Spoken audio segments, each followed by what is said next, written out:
It is a heartbreaking and deeply frustrating reality of history. A movement can follow every rule of international law, commit itself entirely to peace, build a flawless digital administration, and issue a completely peaceful redeclaration. Yet the immediate response from the occupying or dominant state is almost always arrests, crackdowns, and violence. This happens because of a fundamental clash between international legal ideals and the raw mechanics of state power.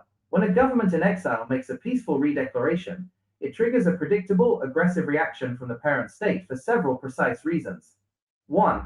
The threat of competing sovereignty. To a ruling government, a peaceful redeclaration is actually more dangerous than an armed rebellion. An armed rebellion can be labeled as terrorism or banditry and crushed using standard military force with the backing of international counterterrorism laws. A peaceful, organized transition government that builds civil registries and legal frameworks presents a direct threat to the ruling state's legitimacy. It tells the world, the ruling government is no longer the sole authority here. We are a functional alternative.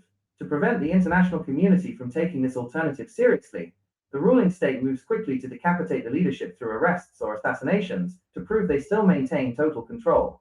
2. Legal shockwaves and high treason. Under the domestic laws of almost every country, declaring a new state or redeclaring a lost nation is legally classified as high treason, sedition, or secession. Even if the declaration is peaceful under international law, the ruling state treats it as a supreme violation of their domestic constitution. By arresting leaders, the state attempts to delegitimize the political movement, reframing a historic liberation struggle as a simple criminal matter to be handled by prisons and courts. 3. The desperation to show effective control. As we looked at earlier, international law heavily relies on the principle of effectiveness. Whoever physically controls the territory, collects the taxes, and enforces the law is recognized as the government.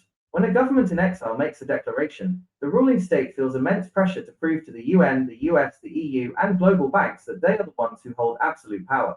The fastest, most brutal way for them to demonstrate effective control to the world is to deploy security forces, lock down borders, and arrest anyone associated with the declaration. The historical pattern, a dangerous but predictable crucible, this violent backlash is a pattern that almost every recognized nation today had to endure before achieving its freedom. Historical leader movement, the peaceful action, the state backlash, the ultimate outcome, Mahatma Gandhi and the Indian National Congress, completely committed to satyagraha, non-violent, peaceful resistance, and self-governance. Tens of thousands arrested, peaceful protesters killed at the Jallianwala Bagh massacre. The British Empire realized the peaceful movement made India ungovernable. Full independence was achieved in 1947. The Baltic states, Estonia, Latvia, Lithuania, the Singing Revolution, 1987 to 1991, peaceful mass demonstrations and redeclarations of independence. Soviet tanks rolled into Vilnius and Riga in 1991, killing peaceful civilians defending TV towers. The international community, horrified by the violence against a peaceful movement, swiftly recognized their independence. Nelson Mandela and the ANC, decades of peaceful political organizing, petitions, and anti-apartheid declarations. The ANC was banned. Leaders were hunted, killed, or imprisoned. Mandela served 27 years. Global outrage over the state's brutality led to crushing international sanctions, forcing the collapse of the apartheid regime. How movements navigate this phase. When a movement reaches the stage of arrests and killings, it enters the most dangerous phase of statecraft. Historically, transition governments manage this crucible by utilizing two distinct structures simultaneously. The external shield, in exile. While leaders inside the territory are targeted, the registered organization operating safely abroad handles the international diplomacy, secures foreign legal defense teams, raises funds, and keeps the digital infrastructure, like registries, alive. The legal spotlight. The movement uses the arrests to prove to the UN and international courts that the ruling state is violating fundamental human rights. In international diplomacy, nothing damages a ruling state's reputation faster than using heavy military violence against a population that is acting completely peacefully. It is a painful truth that the road to restoration is rarely met with immediate global celebration. It is almost always met with a desperate, aggressive pushback from the existing power structure before the breakthrough happens.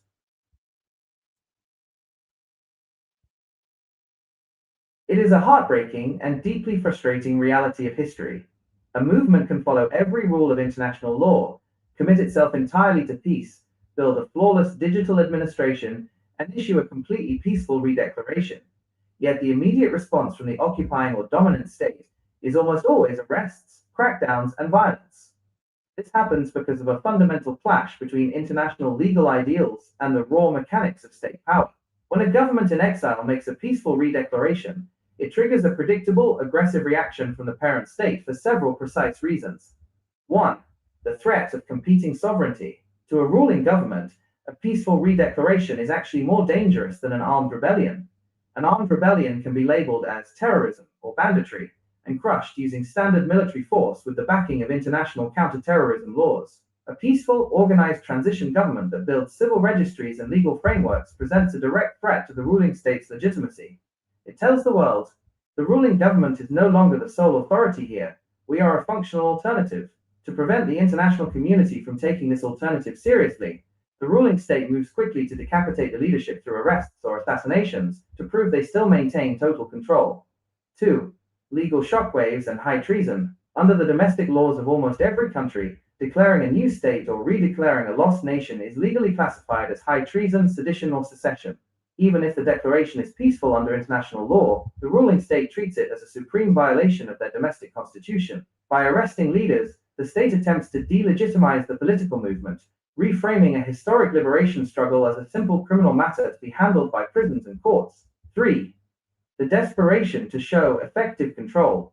As we looked at earlier, international law heavily relies on the principle of effectiveness. Whoever physically controls the territory, collects the taxes, and enforces the law is recognized as the government. When a government in exile makes a declaration, the ruling state feels immense pressure to prove to the UN, the US, the EU, and global banks that they are the ones who hold absolute power. The fastest, most brutal way for them to demonstrate effective control to the world is to deploy security forces, lock down borders, and arrest anyone associated with the declaration. The historical pattern, a dangerous but predictable crucible, this violent backlash is a pattern that almost every recognized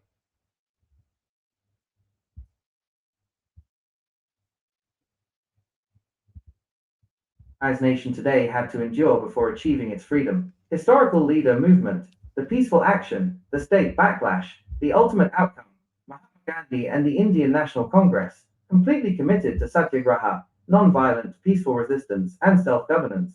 Tens of thousands arrested, peaceful protesters killed at the Jallianwala Bagh massacre. The British Empire realized the peaceful movement made India ungovernable. Full independence was achieved in 1947. The Baltic states, Estonia, Latvia, Lithuania, the Singing Revolution, 1987 to 1991, peaceful mass demonstrations and redeclarations of independence. Soviet tanks rolled into Vilnius and Riga in 1991, killing peaceful civilians defending TV towers. The international community, horrified by the violence against the peaceful movement, swiftly recognized their independence. Nelson Mandela and the ANC, decades of peaceful political organizing, petitions, and anti-apartheid declarations. The ANC was banned. Leaders were hunted, killed, or imprisoned. Mandela served 27 years. Global outrage over the state's brutality led to crushing international sanctions, forcing the collapse of the apartheid regime. How movements navigate this phase. When a movement reaches the stage of arrests and killings, it enters the most dangerous phase of statecraft. Historically, transition governments manage this crucible by utilizing two distinct structures simultaneously. The external shield, in exile. While leaders inside the territory are targeted, the registered organization operating safely abroad handles the international diplomacy, secures foreign legal defense teams, raises funds, and keeps the digital infrastructure, like registries, alive. The legal spotlight. The movement uses the arrests to prove to the UN and international courts that the ruling state is violating fundamental human rights. In international diplomacy, nothing damages a ruling state's reputation faster than using heavy military violence against a population that is acting completely peacefully. It is a painful truth that the road to restoration is rarely met with immediate global celebration. It is almost always met with a desperate, aggressive pushback from the existing power structure before the breakthrough happens. Good afternoon, good evening, good morning. Depends on your time and your location. This is Biafra TV, USB Research. I welcome you this afternoon. As I welcome you, please endeavor to welcome one another by liking and sharing the program. That is how you help this message to go far. It is very painful that you may be watching, refuse to like, refuse to share, refuse to comment. It is very painful. Also, when we put the link, you refuse also to enter, to come and put your own opinion or your own understanding into what we are doing.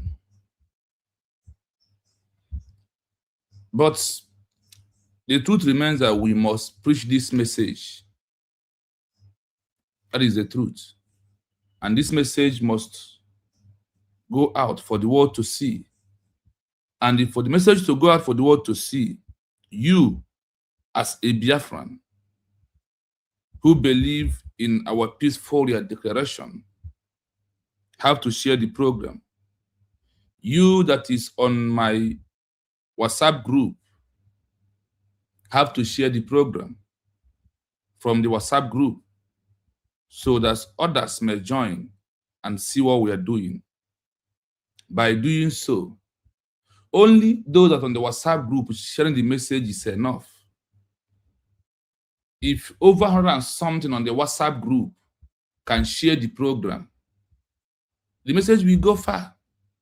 But you on the WhatsApp group, I will send the message, the program there. You will not share, you will not like.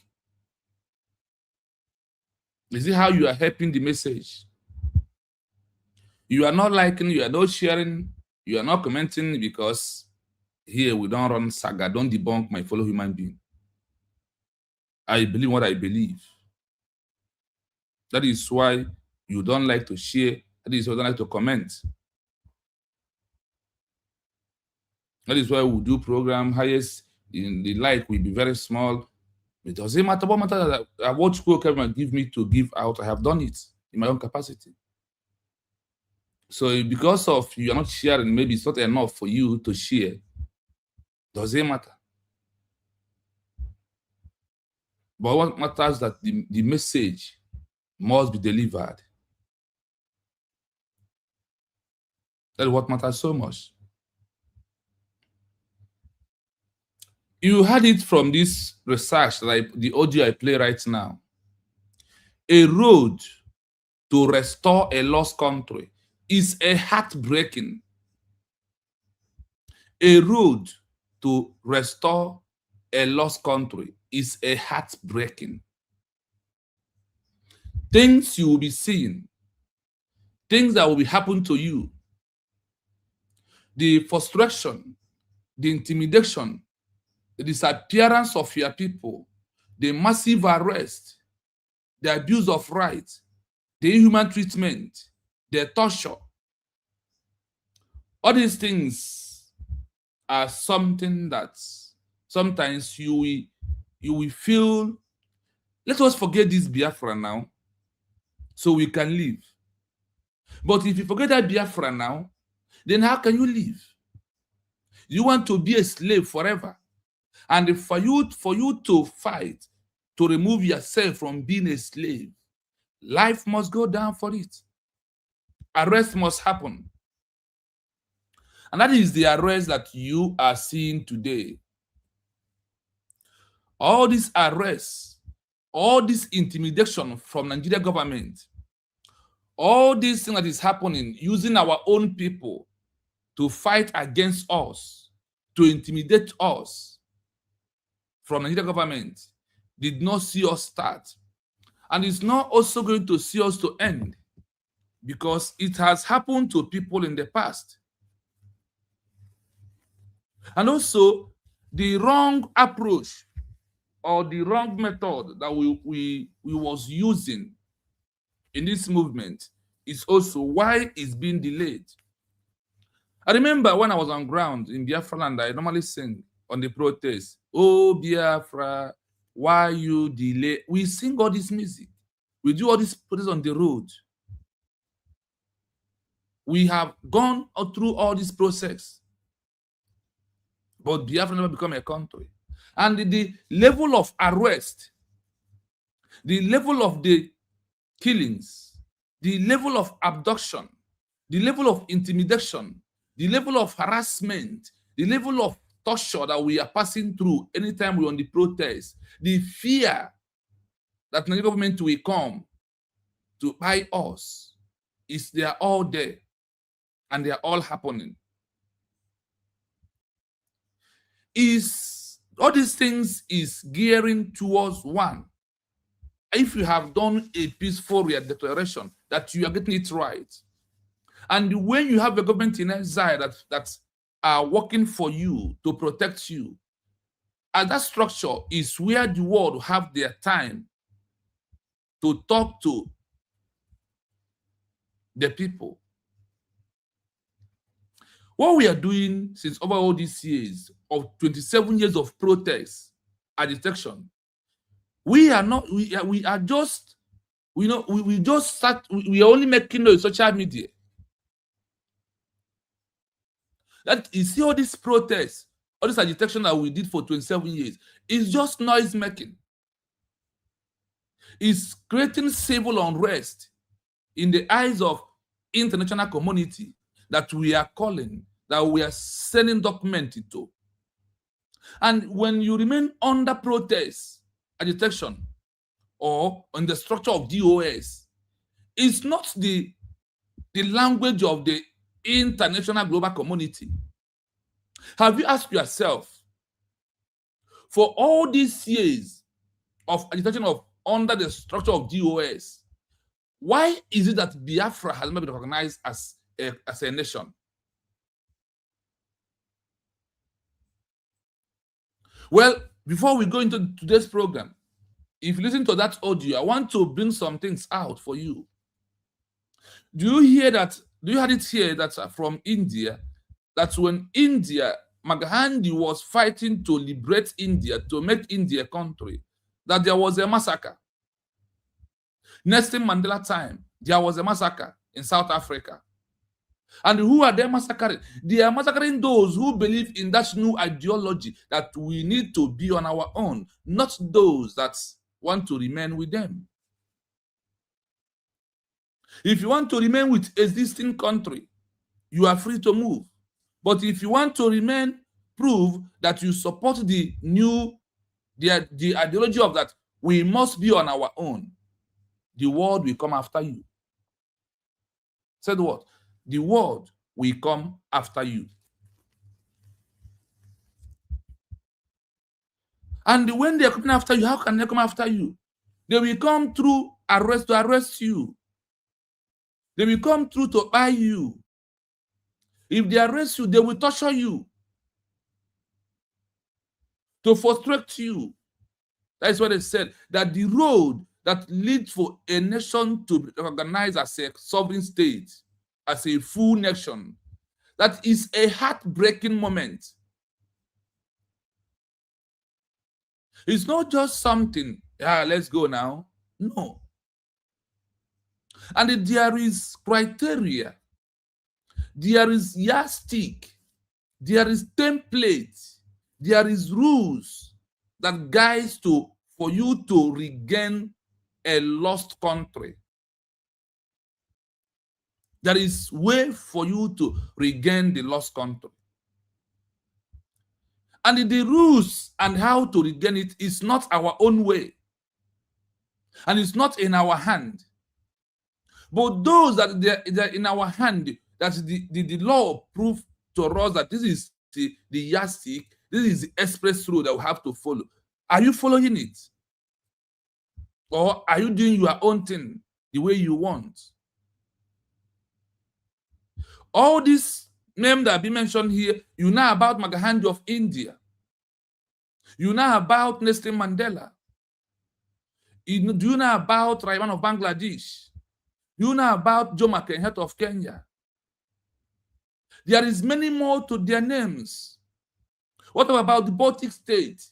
What about Lithuania? What about Estonia? These are people that passed through, that they lost their country, they redeclare it back by forming a government in exile. This is how they redeclare their lost country and get it right. in the time they are fighting for their country to be restored, do they not lost their people? Their people is not in the prison.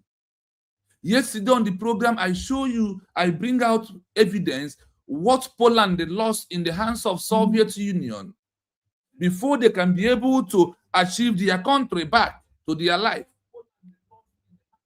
Sorry about that. What Poland they lost in the hands of what Poland lost in the hands of Soviet Union and Germany, they lost a lot.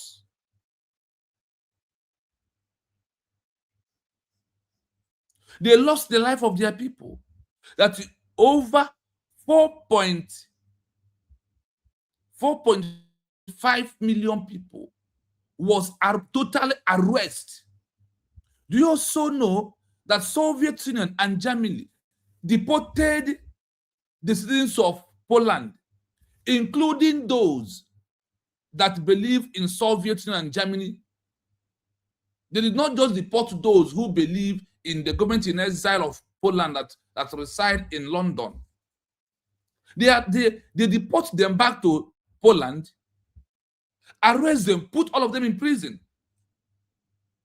So if you are thinking today in abroad that anything may happen, the world want to deport people of Nigeria, you that are still believing one Nigeria will be got deported. And do you know that it's easy for those who believe in USB they are declared with the USB documents in their hand to be saved more than you in abroad?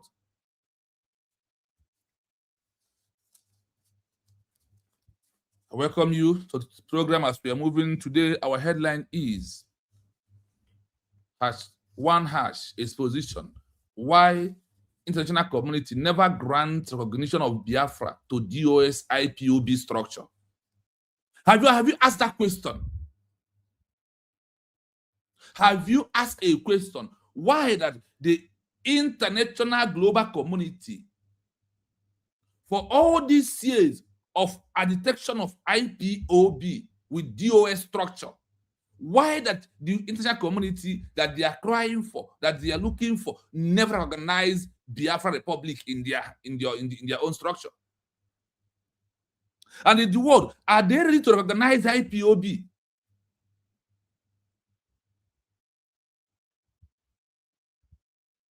So before we go into today's program, it's a very short program where I will put link. I want you to come. Let us talk together on this exposition. After analyzing it, then we will open the mic. And based on what we discussed, is where I want to center your conversation with me. You can also ask questions if you want. So before that, let's go to the comment section and welcome everybody. Yes, Chigozie Amaji. Good evening from my location. He said, greetings, Biafrans. And Amaji said, Amaji stand on the protocol of this platform. I don't want greeting. Stand on the two law that is guide this page. That two law is #I am a citizen of United States of Biafra. #, that is number one law.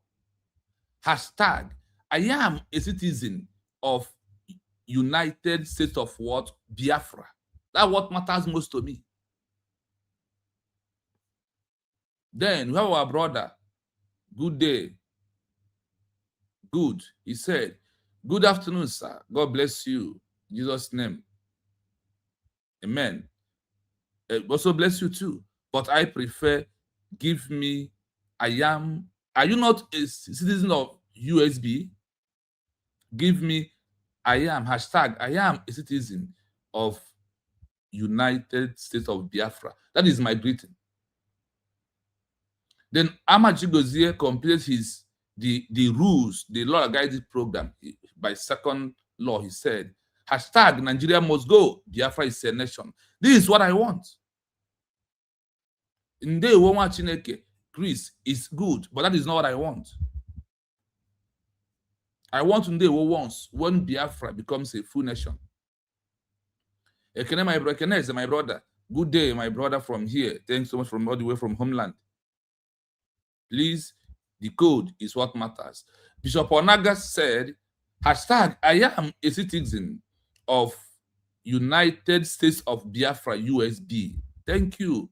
Lead by Dr. Ngozi Orabeze. We are declared November 20, 2024 in Lahti, Finland. On the down, he said, hashtag, Nigeria must go. Biafra is my identity. Biafra is what is my nation. Thank you. That is things I like.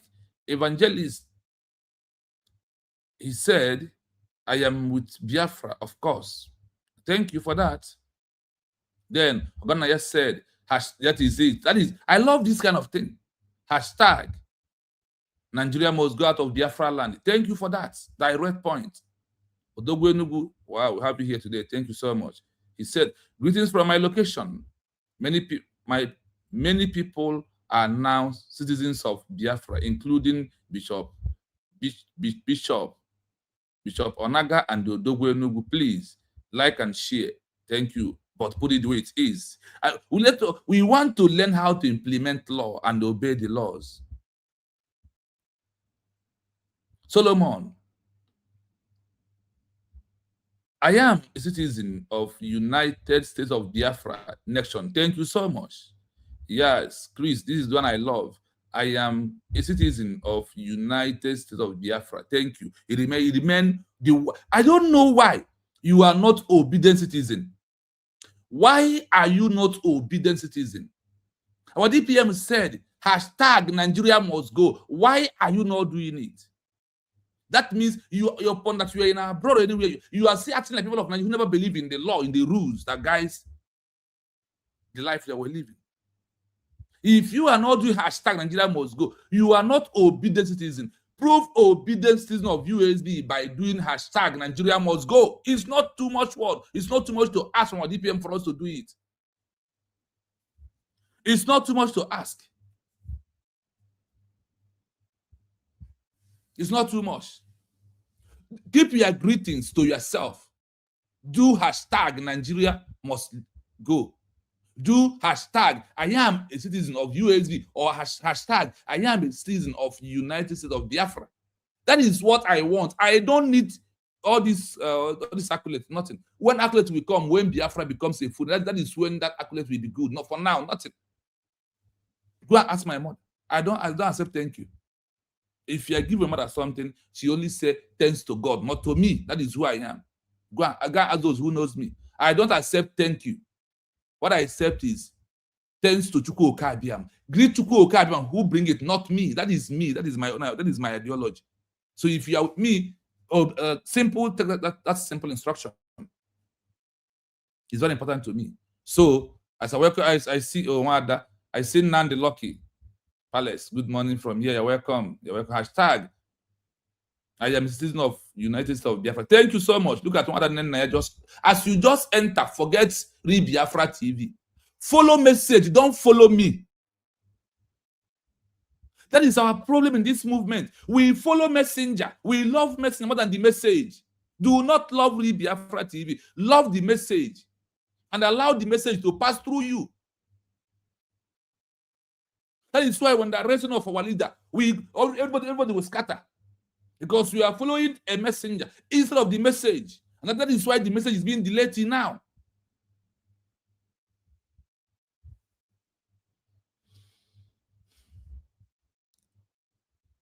It's very important.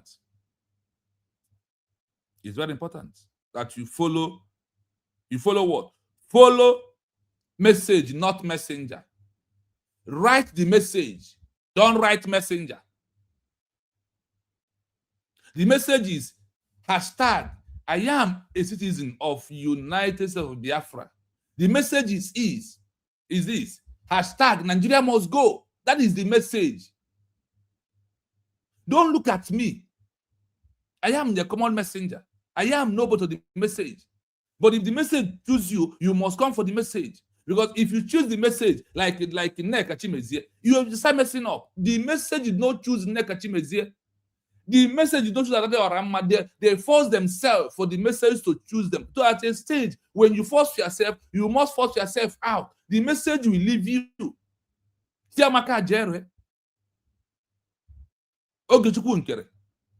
All these people, they just force themselves into the message. And the message never won them. That is why they are messing up. I hope you are following. Now, our program today is very, very big program. You may just come in and disappear.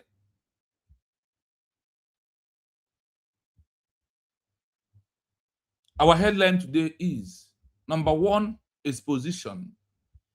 International community. Wait, I am going to post it on the comment, so you will join me from the comment section. Let's post the headline of today's program to the comment section and pin it there so you can follow fully to the message.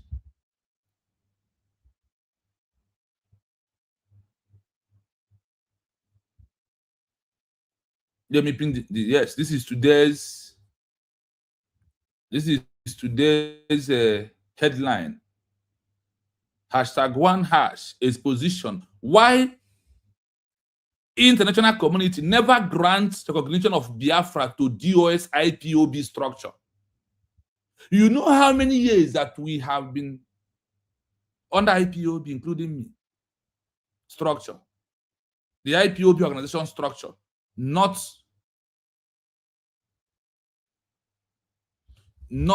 the indigenous people, not IPOB organization. I mean, when we leave the IPOB organization,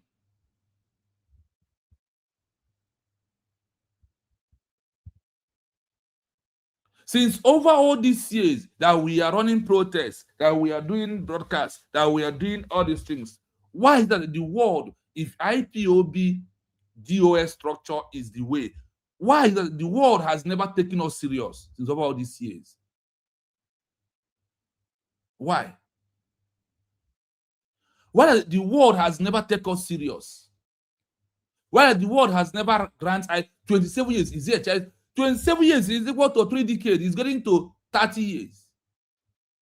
Why the world has never granted recognition to IPOB? Oh, IPOB, you have DOS structure on that. We are now with your protests, your detection, your human rights papers, abuse of rights you are sending to us. On that reason, we have recognized your structure, give you a Republic of Biafra. Why? Then you may ask yourself, the language, the structure, DOS, of leadership of IPOB organization, is it the language of the international community that want to organize a lost country? Is it the structure? Is it there is a language of the world? The IPOB structure DOS, Directorate of State, is it the language of the world when they decide to organize a lost country or a new one? Is the question. It's obvious openly on many research from the one of this platform that without a peaceful decoration of a lost country, a peaceful declaration like our own word, not in the word of foreigners, where you understand it clearly. The world has proved that without transition into a government in exile, that we issue the declaration of a lost country, that there will never be a country, that the protest can never give you a nation, that the protest is not the way to go, that you must declare that lost country. You must pronounce it back and put a structure of a government. And in that structure, what is the language of the world? The world said that you will have a permanent population, one. Number two, you will have a defined territory, which is the 40 states of the United States of Biafra, you will have effective government, not Directorate of State, not DOS. DOS is not a language of the international global community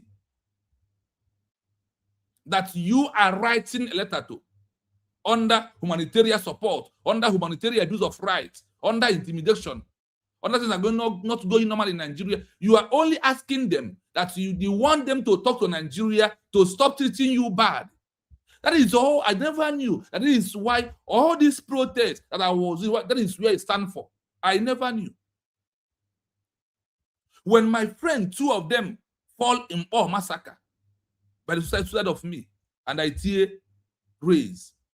I never know that what I was doing is to calling for Nigeria to be a better one, not to Biafra to be a country in the eyes of the international global community, in the eyes of ICJ, in the eyes of the UN, in the eyes of the EU, in the eyes of the AU. Honestly, we have wasted time too much. But from any day you start getting it right, you move on from there. So let's listen why the international global community never grants recognition of Biafra to IPOB DOS structure, and why they will never in this world organize them as they are a government or for a country called Biafra without transition into government in exile. So let us listen as we move.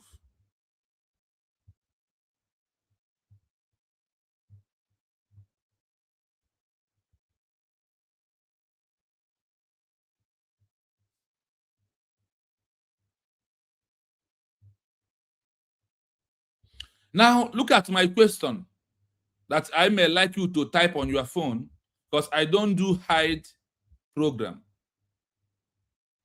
My question is, in the eyes of international community, between government in exile and IPOB organization DOS structure, which one is the language of international community is officially using to address people that lost country, that want their country back? Which one is the language of the international global community? Then, my second question is, so does it mean that if IPOB organization DOS did not transition into government in exile, that international community see them as protest and agitation for human rights? Do you understand that a protest for human rights is different from asking to that you lost a country, that you want your country back? It's quite different. It's not the same thing. So listen how those that you are sending petition under the name of IPOB DOS structure with protests, let us see how they look at you and your protests and your documents that you are sending. So let us see. Listen to this as we move.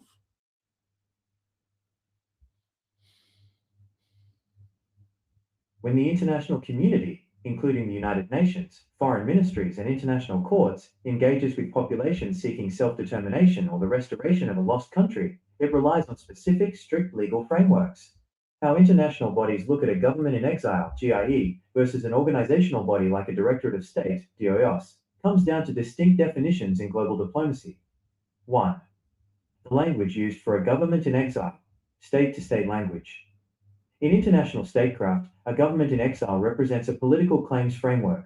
By declaring a GIE and issuing a peaceful redeclaration of statehood, an entity is explicitly attempting to speak the formal structural language of international law, such as the criteria of the Montevideo Convention. How the international community views it. Global powers treat a GIE as a formal political claim to sovereignty. International bodies do not automatically grant recognition to a GIE, but they recognize the political mechanism being used. The legal context. When a GIE establishes administrative tools, such as issuing formal identity documents, codifying bylaws, and setting up structured ministries, it is using the exact institutional framework that foreign governments require to conduct formal state-level diplomacy. This structure allows foreign ministries to categorize the entity as a state in waiting or a government operating outside its contested territory. 2. The language used for a Directorate of State, DOS, non-governmental/organizational language. A Directorate of State, or a centralized organizational committee, is recognized by the international community under the framework of a non-state actor or a liberation movement. How the international community views it. Foreign governments and international bodies interact with a DOS, or a movement directorate, primarily through the lenses of human rights, humanitarian aid, and political advocacy. The legal context. Because an organizational DOS does not claim to be a formalized, functioning government structure operating via ministries, international bodies address its members as political activists, representatives of indigenous populations, or a civil movement. While a DOS can successfully lobby for human rights awareness, asylum documentation verification, or international legal defense, its foundational structure is not built to act as a direct diplomatic peer to foreign states. Summary. Which one does the international community use? The international community does not choose one over the other arbitrarily. Instead, it uses two different legal vocabularies depending on what the entity is claiming to be. If a group wants to be addressed as a sovereign peer capable of signing treaties, managing public administration, and claiming statehood, the international community looks for a government-in-exile model that uses formal administrative statecraft. If a group acts as a political pressure group focusing on advocacy, grassroots mobilization, and resisting an existing state from within an organizational structure, the international community addresses them via the language of non-governmental organizations, NGOs, and liberation movements. Therefore, when a nation seeking restoration transitions into a government in exile and utilizes a peaceful redeclaration, it is deliberately upgrading its status in the eyes of international law, moving away from the language of protesters and organizations, and forcing the international community to evaluate them using the language of states and governments. Do you follow? Do you listen? The language of the international community is not DOS structure. Their language is what? They said that DOS of IPOB structure have to transition into government in exile for the world to start seeing them as people that are looking for a lost country, and they have to re-declare Biafra as a nation. And they told you that Biafra was declared by that nobody to declare it again. And those you are sending petition, this is what they are telling you to do. And that declaration has happened. Then a group has transitioned into government in exile. A group has transitioned into government in what? In exile. Is it not true? That issued a peaceful declaration of you in the modern world, United States of Biafra, as the original of the 1967 to 1970 Republic of Biafra. You are sending document to them, and they have their criteria, and you refuse to follow. They have their law, they have their rules, they have their guidelines. Why are you not following? Your own understanding, your own how you feel, your own how what you think, your own how you want it, your own road is not the way to have it as a country.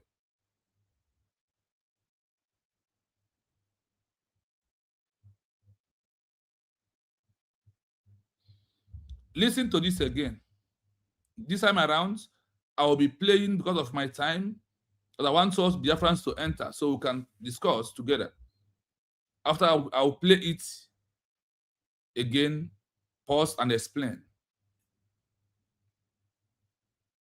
When the international community, including the United Nations, foreign ministries, and international courts, engages with populations seeking self-determination or the restoration of a lost country, it relies on specific, strict legal frameworks. They rely on a strictly specific legal framework. There is a legal framework. And the International Court of ICJ is where you are sending your document. The ICJ, you are sending documents. The United Nations, you are sending documents. The Washington, D.C., you are sending documents. And all these places, they have a legal framework that guides those that they said. Look at it here. It's in 2 criteria. Listen. When the international community, including the United Nations, foreign ministers, like you going to Washington, D.C. with the protest letter of structure of IPOB DOS structure, international court engage with a populational seeking self-determination or the restoration of a lost country. It relies on a specific strategic legal framework. There is a legal framework that guides what we are looking for. And you think that without you maintaining the legal framework that guides what you are looking for, you think that them that believe in legal, they will jump, they will destroy their protocol to answer you. Are they going to destroy their protocol to answer you as in person? Please, as you join us, I want you to do one thing for me. If you please your conscience to like and share the program, you can. If you don't want, you may just watch or pass by, because you are not seeing Nek Achimeze in my program. You're not seeing Ade Orama, Gang Stars. So you may decide to pass. Go on and pass. How international body look at government in exile? Various and organizations, bodies like Directorate of State, DOS, comes down to this information in the global diplomacy. There is how they see everything. Do you hear about global diplomacy? Do you hear about the legal framework? Do you hear about the doctrine of the continuity of a lost country through by re-declaration of it? You must re-declare it back.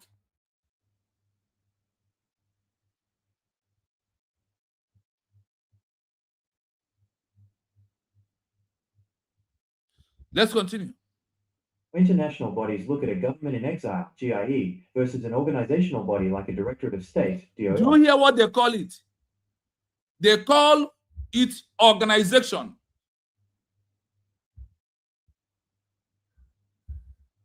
They call it what? Organization. Is what they call DOS IPOB structure. But look at how they address it. How international bodies look at government in exile, GIE. Then they now use the word like some organizations body like DOS structure. That's how they look at all these things. The way of international community is not your way. The way of international community, when they said that the way of God is not the way of man, that is how it is in the movement of having Biafra as a country. We must go to their way for them to give us what we want. You must pretend, you must act like them for you to get what you want.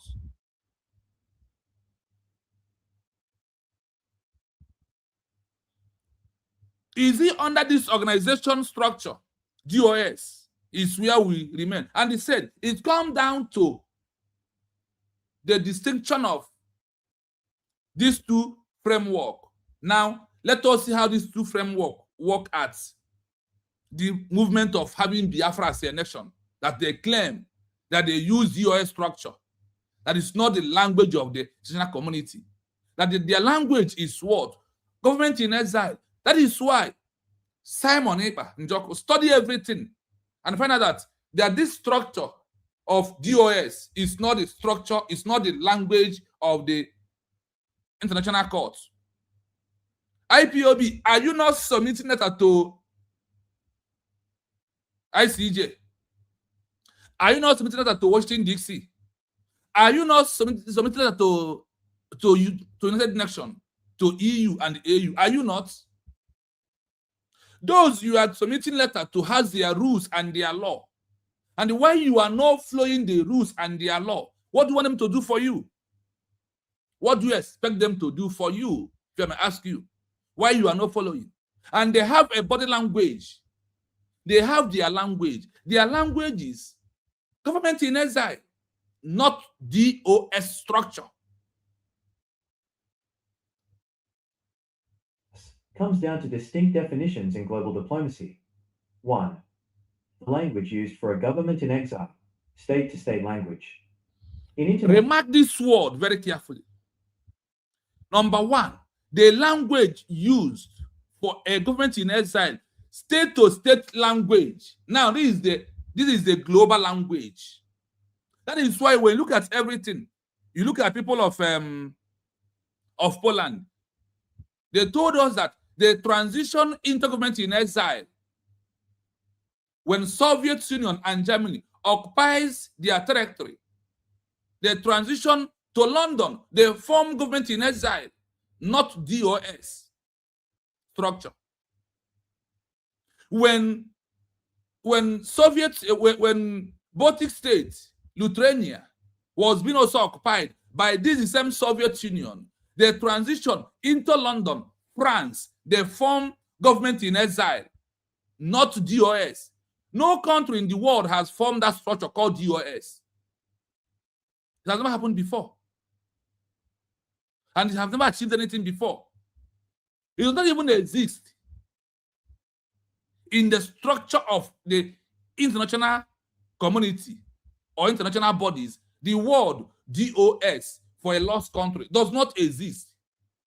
What exists is government in exile. And look at how they address government in exile. Listen. Number 1, the language used for government in exile, state to state, and the language being used by international global community, not DOS. I have given you here almost 27 countries that lost their country, that we are declared it back. Through who? Through the functioning of government in exile. They all lost their country, like we. We lost our country in the hands of Nigeria, openly. We lost it.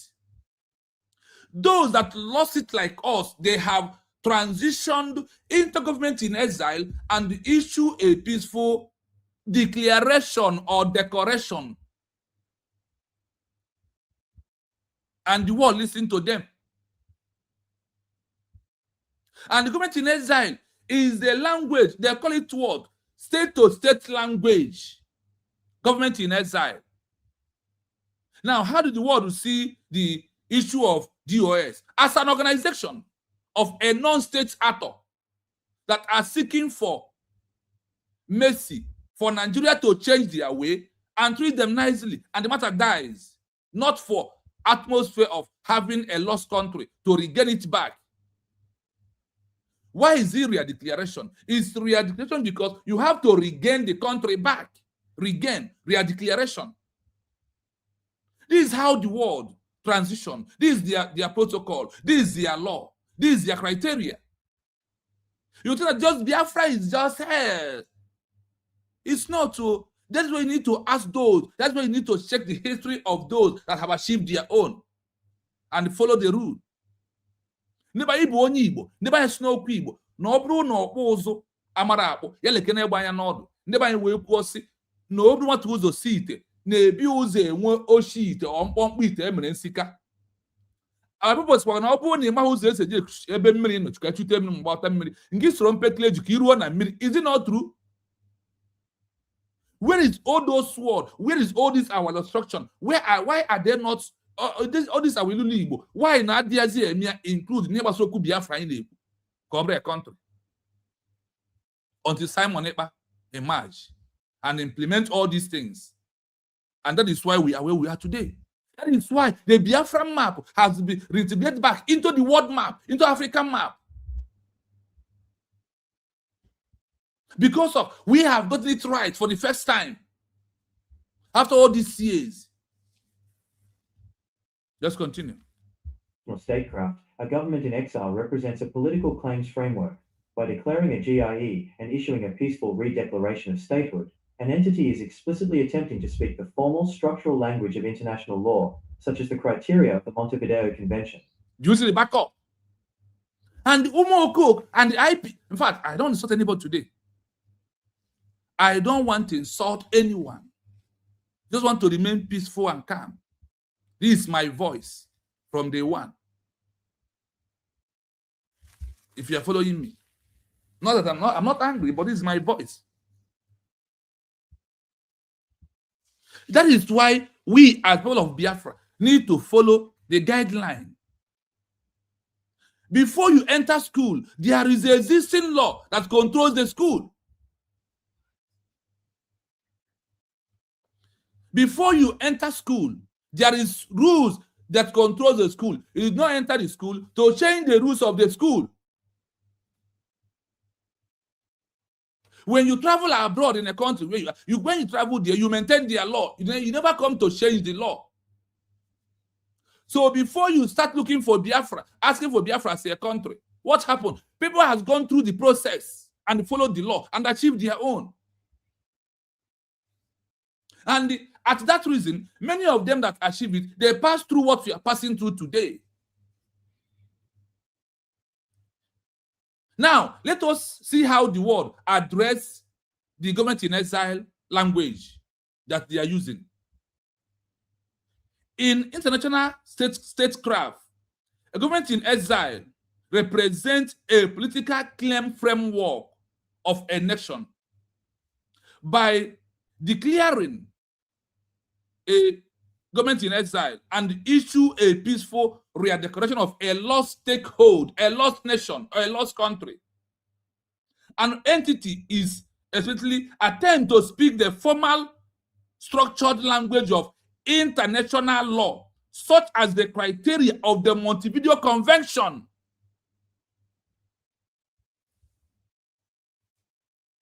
Such as what? A structure of the Montevideo Convention law. You see that there is a law that guides everything. It's because you don't know. Tell any IPOB to explain. IPOB, please come in here, explain Montevideo Convention criteria for Biafrans.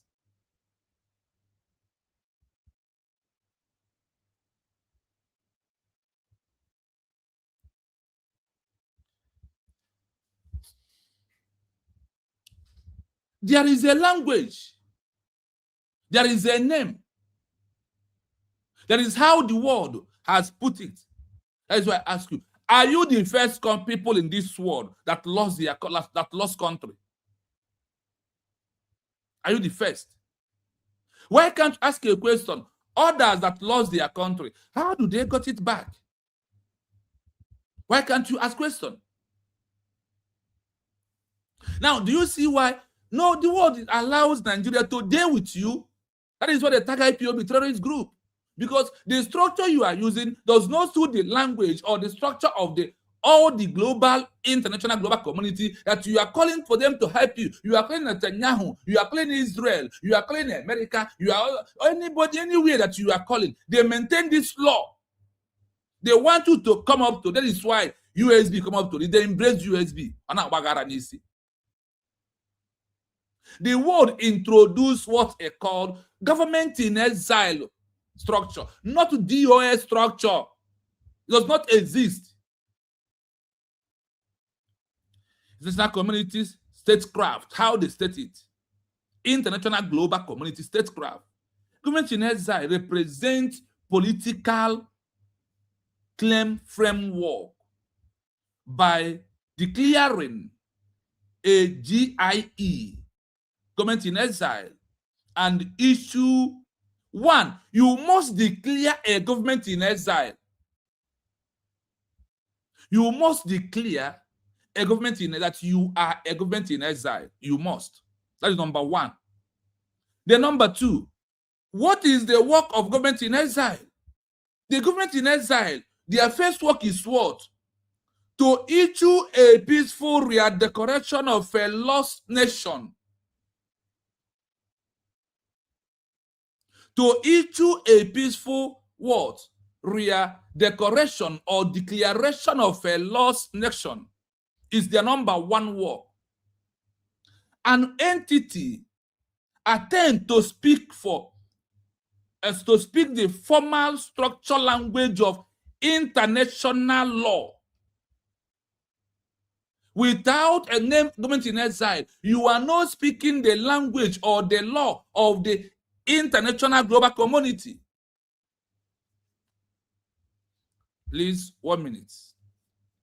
1 minute.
Sorry for that. It's a very important call from a member of the government. So what we are doing is worth doing. So once their call come, we will take. But that is our government. We must support them. It's very important to listen sometimes. So what we are saying is this: the language that international global community is using. The word DOS, in fact, as we are going down, we will see how the word DOS comes in and where it ends. Then you will do the comparison by yourself. What is the work of government in exile first? First thing is that you must transition from government in exile. And look at how they put it here. They said, in international statecraft, how they craft it, how they break it down, how they bring it out for you to understand it. Government in exile represents a political claim framework by declaring government in exile and issue a peaceful rear declaration. By issue what? A peaceful rear declaration or declaration of a nation that you must come outside, declare, you must declare it. You must declare the lost country. Without you coming out with the government in exile, it's not the language of the world. Protest, organization is not how to bring a new country or how to get a lost country back. When they said someone repeats class because he didn't pass to the next stage of the school, then he has to repeat the same thing in what we are doing. We lost it. Somebody who did not pass in an exam class, what happened? He's not repeating the class. That is why when you lost it, you have to declare it back. You have to do what? You have to come and repronounce it back. That, oh, I have taken over my country. That is what they said. It's a claim framework. You claim it back. You reclaim what you lost. That is how the word put it there. An entity attempt to speak the formal structure language of international law. They give an example, such as the criteria of the Montevideo Convention on the Government-in-Exile, not on the DOS. Let's continue. Treat a GIE as a formal political claim to sovereignty. International bodies do not automatically grant recognition to a GIE, but they recognize the political mechanism being used. Are you hearing it? Recognition of Biafra is not automatic.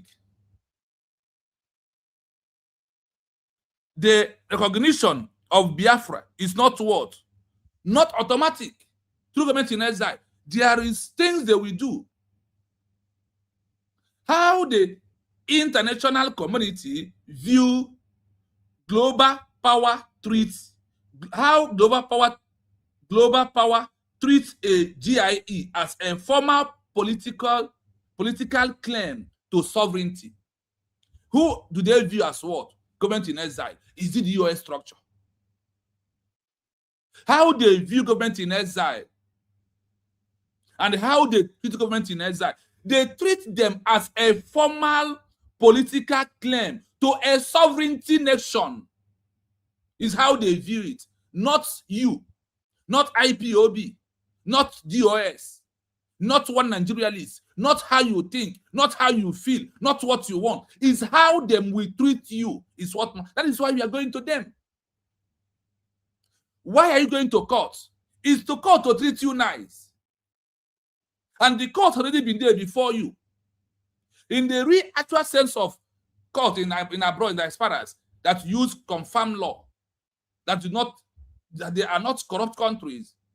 The law has been there before. What they will do, they will refer you to quote unquote law, verse by verse law, and use and judge your case.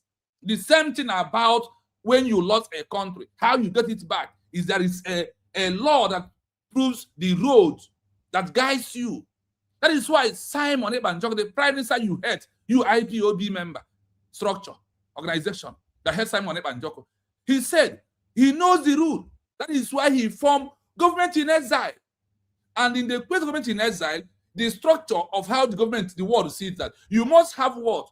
Prime Minister, Chief of Staff, go and check.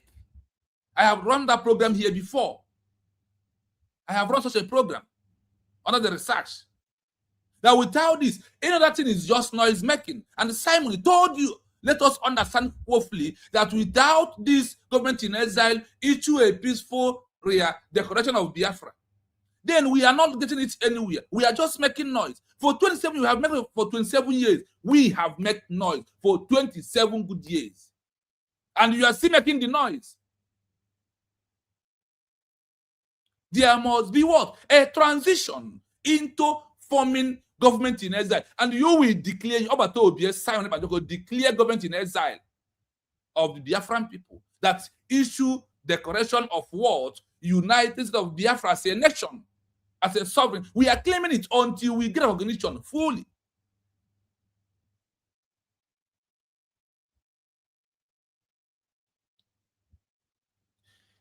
International bodies do not automatically grant recognition to Government-in-Exile, but they recognize the political mechanism being used.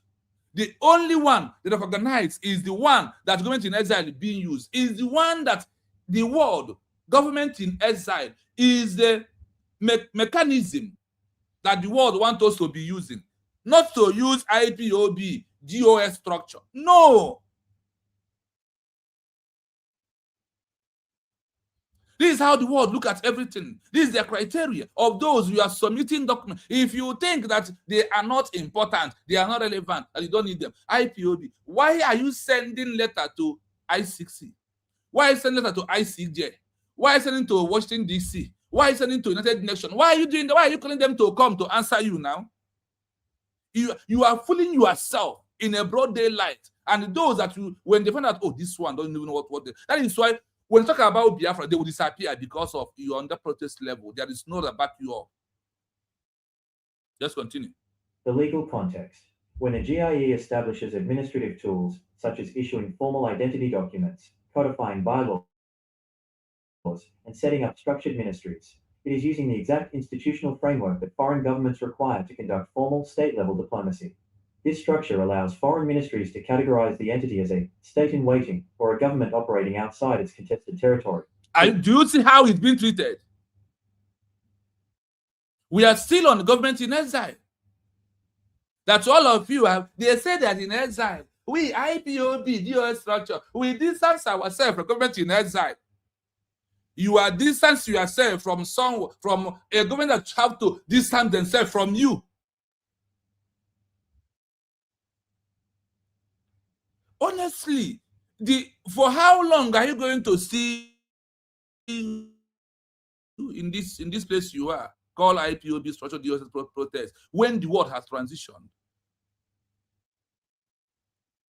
The legal context. When government in exile establish administrative tools such as issue a formal identity document, like issue United of Biafra ID card,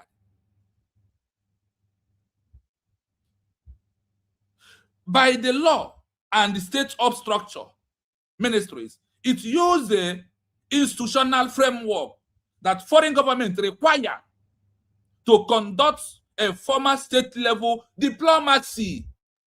Without this USB we are declared and the structure of government in exile of our cabinet members. This is what the world is asking us to do through government in exile, not through DOS structure. Not through what? DOS structure. It's not through you. It is not you are not a government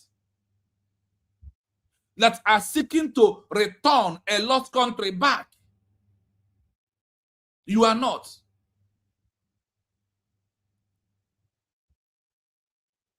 And when it's come to the international community and their guidelines, they said that the framework that they require is what? Government in exile to conduct what? A state diplomacy level with the government in exile. You see why the world has never answered anything from DOS. Do you see why the world has never recognized IPOB, give them Biafra recognition, that Biafra is a nation? Because you are not even in the line at all. This structure allows foreign ministers to categorize the entity as a state in waiting. Without government in exile, you are not a state in waiting. But if you have government in exile, like what we have this time around, that issue a peaceful declaration of Biafra as a nation, without that we are nobody. Nobody talk about us until now. Until Obato Simon Eban Joko introduced, and the introduction after they've arrested him, the chief of staff, they maintain that structure that the world is looking for us to give them, for them to talk about us. We are the one to give them what we made them talk about us, and it must be on their criteria. That's what Obato said, that the template to achieve Biafra as a country is in the open, not in the secret, not underground, not by fallback.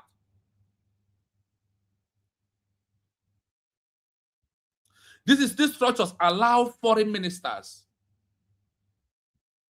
to do what? To categorize the entity as a state in waiting or a government operating outside its custodian territory because of oppressor.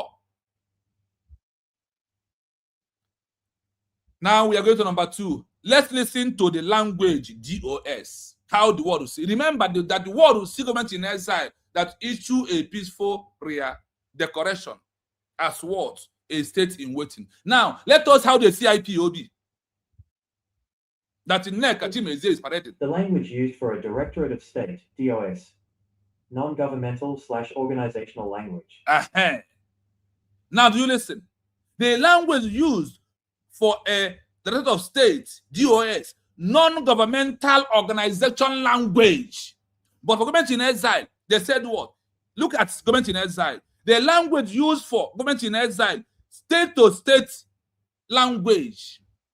Now, for you, DOS could not ask a question. You shouting IPOB in America, shouting IPOB in Ireland, shouting IPOB, DOS, structure, DOS, This is only way I can mention such a people's name because they can never give me news to talk about them. I will never, because I have seen the same way the international global community ignore IPOB with all the things Nigeria is doing to us. It's the same way I must ignore them. Instead of that, I will be the one to give them news. They will never. Look at how they address government in exile. And look at how they address government. They are addressing the IPOB. How? Number 2 is issue of DOS. The language used for Directorate of State, DOS, non-governmental organization language is what they're using on you.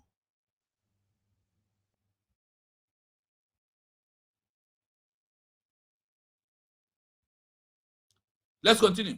A Directorate of State or a centralized organizational committee is recognized by the international community under the framework of a non-state actor or a liberation movement. Do you see how they are being organized? Do you see how the word address you, DOS and IPOB structure? DOS, Directorate of State, or characterized as organization, commitment, is organized by the international community under the framework of non-state actor or just a liberation movement. Now, remember how they address government in exile. Now, these two things, are they the same level? You are a non-state actor. Government in exile is a state actor, a nation in waiting. How the international community views it. Foreign governments and international bodies interact with a DOS or a movement directorate, primarily through the lenses of human rights, humanitarian aid, and political advocacy. You see, everything is in the open. Oh. That's why I said Biafra was delayed or is delayed because of our attitude. And because of we are not on the right track.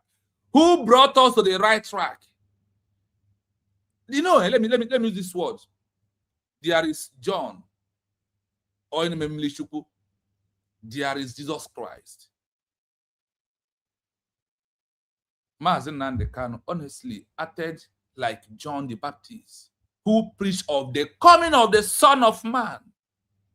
Simon Heber the Christ, who introduced a right way to serve people, and the people he came to serve denied him, and said, "Boboya, rap criminals."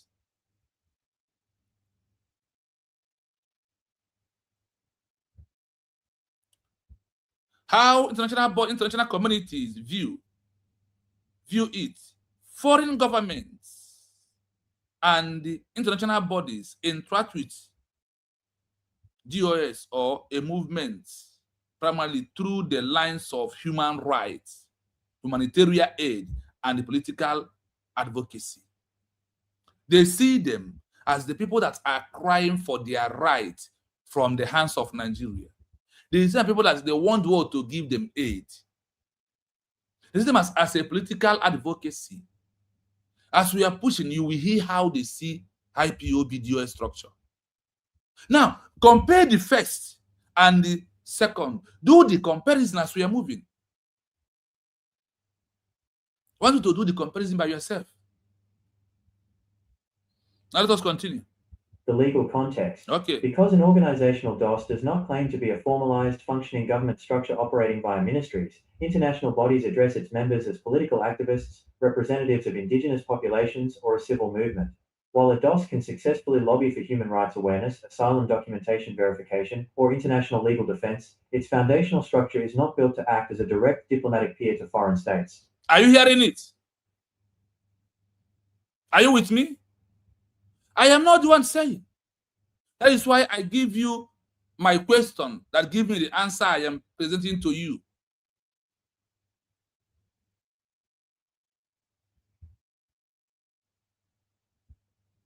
The legal context.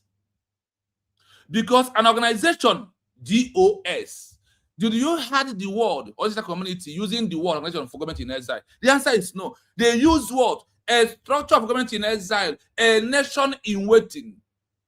But look at how they are addressing DOS. Now, do you see the reason why that your protest of 27 good years is nothing? It's just noise making. It's just what? Noise making. The legal context, because organization DOS does not claim to be functionalized government structure operating via ministers. International bodies address its members as political advocacy, political activities, representative of indigenous population or a civil movement that are seeking for sympathy for the world to tell Nigeria, please treat us well. Or they want the world to give them aid to live their life. Then they said, why DOS can successfully lobby for human rights awareness? Our Tobias said, without the document of our peaceful redecoration, that we are doing what? That we are making noise. That we are just creating awareness. Asylum documentation, verification, or international defense, international law defense, its functional structures is not but to act as a direct diplomatic preferred to foreign state. That there is nothing that will make them to what they are looking for, to be direct in the eyes of or in the hands of international law, for them to see them. They are working for a foreign state. The foreign state that exists will not listen. That's why they told that government in exile is a framework of a state-to-state language. The DOS of IPOB right now is, you see, after USB are declared, the asylum document of USB has expired. It doesn't work anymore. Go and ask them. I have one of them today that is calling me all the way from Italy. He's asking for how to get USB document. That is the one he has. Anywhere he took into, they will say no to him. And they want to stop him work. That brother will listen to me right now because I shared the program to him. Now he has gone through the process of having USB documents. After the declaration of USB, the document of IPOB and to get asylum has expired. Nobody will use IPOB document to get asylum anymore. Thoughts of bridge doesn't exist. It's only United States of Biafra document is what gives you asylum. Take it or you leave it.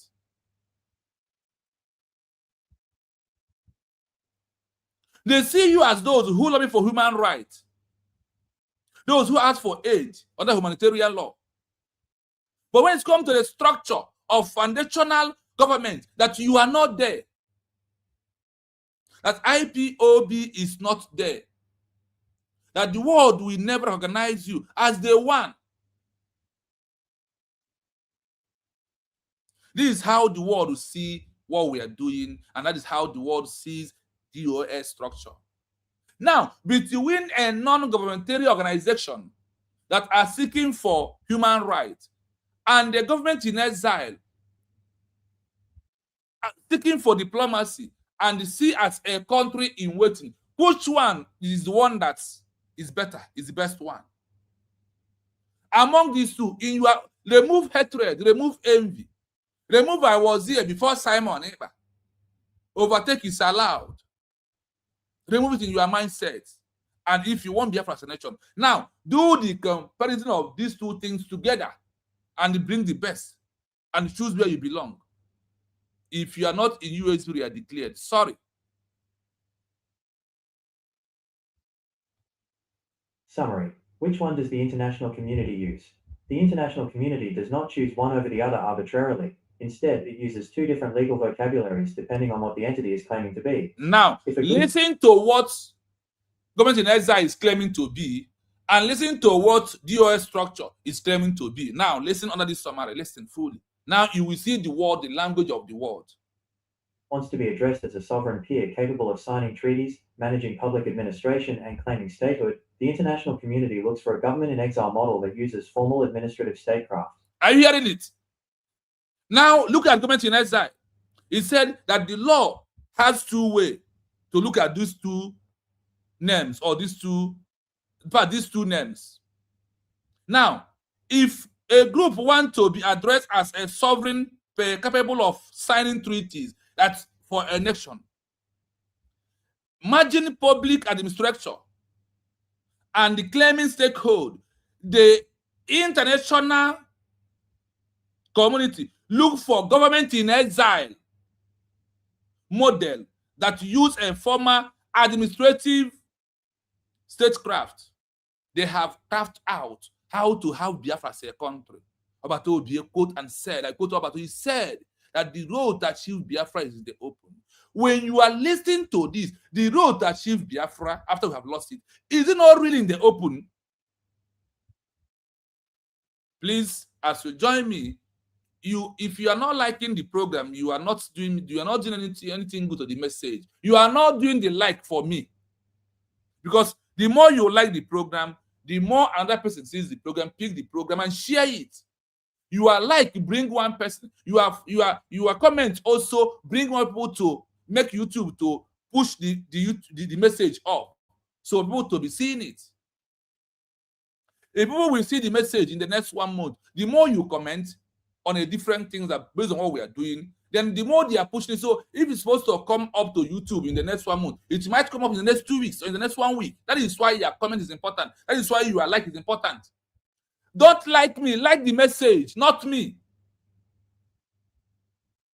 I am nobody. Our problem is that we show emotion to the messenger. Put your emotion to what? To where? To the message, not to the Biafra TV. I am just a messenger. Push the message, don't push me. Like the message, don't like me. That's why I told you, when you come here, I don't need your greeting. What I want is maintain the existing law that is on this page. What is the law? Hashtag, I am a citizen of United States of Biafra. Hashtag, Nigeria must go. Be obedient citizen of USB by obeying the command from our DPM. That is how you are a good citizen. And you will not do it. Hold your greeting, keep it to yourself. Greet the message, not me. Honestly, I don't accept thank you. You see all these names, I don't need them. Those who know me, when I give you something, if you tell me thank you, I will take it back from you. When I give you something, say thanks to God, not to me. Because it's God that provides it. The message he provides me, I did not provide the message. The message you want to use, that is why I am here. So like the message, like and share. Why are you so wicked and so heartless? Even though you don't believe what that, but there is things you will hear here that will make you that believe that this message is for everyone. For you that believe in US to know that you are on the right track. You that believe in fallback to know that where you are going, there is no road to that. The word said, I recognize the first person that issue peaceful prayer decoration. That is the one the world organized, not the last one. And we had it here that the government in exile with a documentary evidence is acting as a country in waiting, as a nation in waiting to seek for international recognition.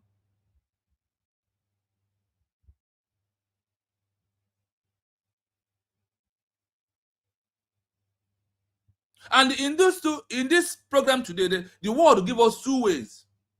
Depend on the one you want them to address you with. For the Government-in-Exile, they address Government-in-Exile as the language of their own. IPOB is a language of a non-governmental structure. Those who are seeking for pity, that Nigeria should help them.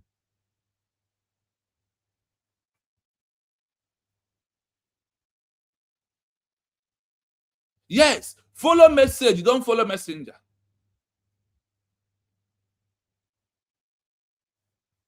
If a group acts as a political pressure group focusing on advocacy, grassroots mobilization, and resisting an existing state from within an organizational structure, the international community addresses them via the language of non-governmental organizations, NGOs, and liberation movements. I hope you hear how they address IPOB DOS structure. A group act as a political pressure. No wonder Simon Owanjoko, the smart man. No wonder Batobi said that IPOB is a political pressure group.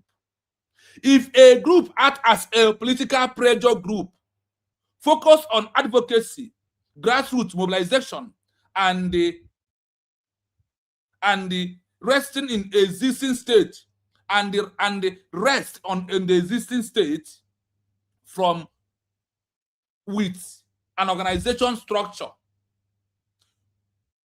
the international community address them via the language of non-governmental organization, NGO, and the liberation movement just alone. This is how the world addresses IPOB-DOS. That is why they cannot achieve recognition of United States of Biafra, or the Biafra that there was claimed that Ojukwu has declared. The one Ojukwu declared, we lost it. The only way to prove is what's happened on November the 29th, 2024. November the 20th, 2024, that peaceful prayer declaration is what the world asks us to give us this document. Then we will see you as a country in waiting, that we are going to discuss about you and the grant recognition, not a governmental political pressure movement in the IPOB. Chegarekwa no for once. Happen in primary school, graduate in here for one day. Do you see why? That is why our headline says, Exposition, why international community never grants recognition of Biafra to DOS IPOB structure. Are you hearing it? They see you as a political pressure group that are asking for Nigeria to treat you nice, and you go back to your Nigeria and remain under them without a peaceful transition. One first, that you will declare yourself. They said you will declare yourself government-in-exile. Simon declared, you call it self-acclaimed prime minister, self-acclaimed government-in-exile. The word said, you are the one to do what? To declare yourself government-in-exile. Then the government-in-exile will issue the rear because of we lost it. That is why the word rear is there. RE must be there to prove that we lost this country. That is why we have to declare it back.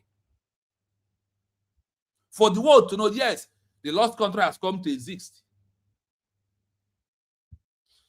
Without that, you are just what? Non-governmental organization, non-NGO, or the world will see you as what? A liberation movement. That I want to liberate people that Nigeria is treating very bad. Therefore, when a nation seeking restoration transitions into a government in exile and utilizes a peaceful redeclaration, it is deliberately upgrading its status in the eyes of international law, moving away from the language of protesters and organizations, and forcing the international community to evaluate them using the language of states and governments. Is it clear to you?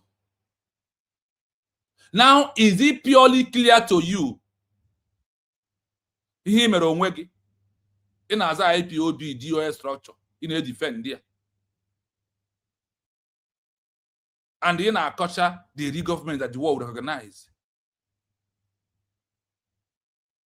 Therefore, when a nation seek restoration, transition when you seek that you want to restore the country, you have to transition into government in exile and actualize a peaceful redecoration. And what happened? Upgrade the statute in the eyes of international law, moving away from language of protester and the organization, and the focus the international community to elevate them using the language of a state and the government. What else do you want? What else do you want? What do you really want? And look at what the world is telling how to get Biafra as a country. And are you arguing? You send letter to them to see you as a country, and they are telling you what to do. Now, are you arguing to them? You are in Ireland, you carry protests everywhere. When are you? They said you must transition into a government in exile. Stop being a protester group to enter into a government. So the world can see you as a state, and the world can also see you as what? As the government.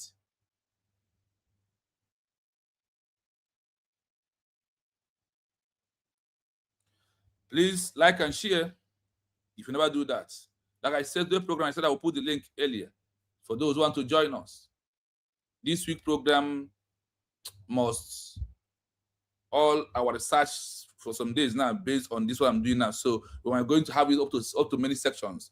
So those who claim who they are not may understand what we're saying. That is the only thing you can do. Anytime you watch the program, please like and share the program. So as I'm playing it fully, so for you to listen, then if you want to join us, you can use the link to join. Now, I want to play it without saying a word. When the international community, including the United Nations, foreign ministries, and international courts, engages with populations seeking self-determination or the restoration of a lost country, it relies on specific, strict legal frameworks. How international bodies look at a government in exile, GIE, versus an organizational body like a Directorate of State, DOS, comes down to distinct definitions in global diplomacy. 1. The language used for a government in exile, state-to-state language. In international statecraft, a government in exile represents a political claims framework. By declaring a GIE and issuing a peaceful redeclaration of statehood, an entity is explicitly attempting to speak the formal structural language of international law, such as the criteria of the Montevideo Convention. How the international community views it. Global powers treat a GIE as a formal political claim to sovereignty. International bodies do not automatically grant recognition to a GIE, but they recognize the political mechanism being used. Okay. The legal context. When a GIE establishes administrative tools, such as issuing formal identity documents, codifying bylaws, and setting up structured ministries, it is using the exact institutional framework that foreign governments require to conduct formal state-level diplomacy. This structure allows foreign ministries to categorize the entity as a state in waiting or a government operating outside its contested territory. 2. The language used for a Directorate of State, DOS, non-governmental/organizational language. A Directorate of State, or a centralized organizational committee, is recognized by the international community under the framework of a non-state actor or a liberation movement. How the international community views it. Foreign governments and international bodies interact with a DOS, or a movement directorate, primarily through the lenses of human rights, humanitarian aid, and political advocacy. The legal context.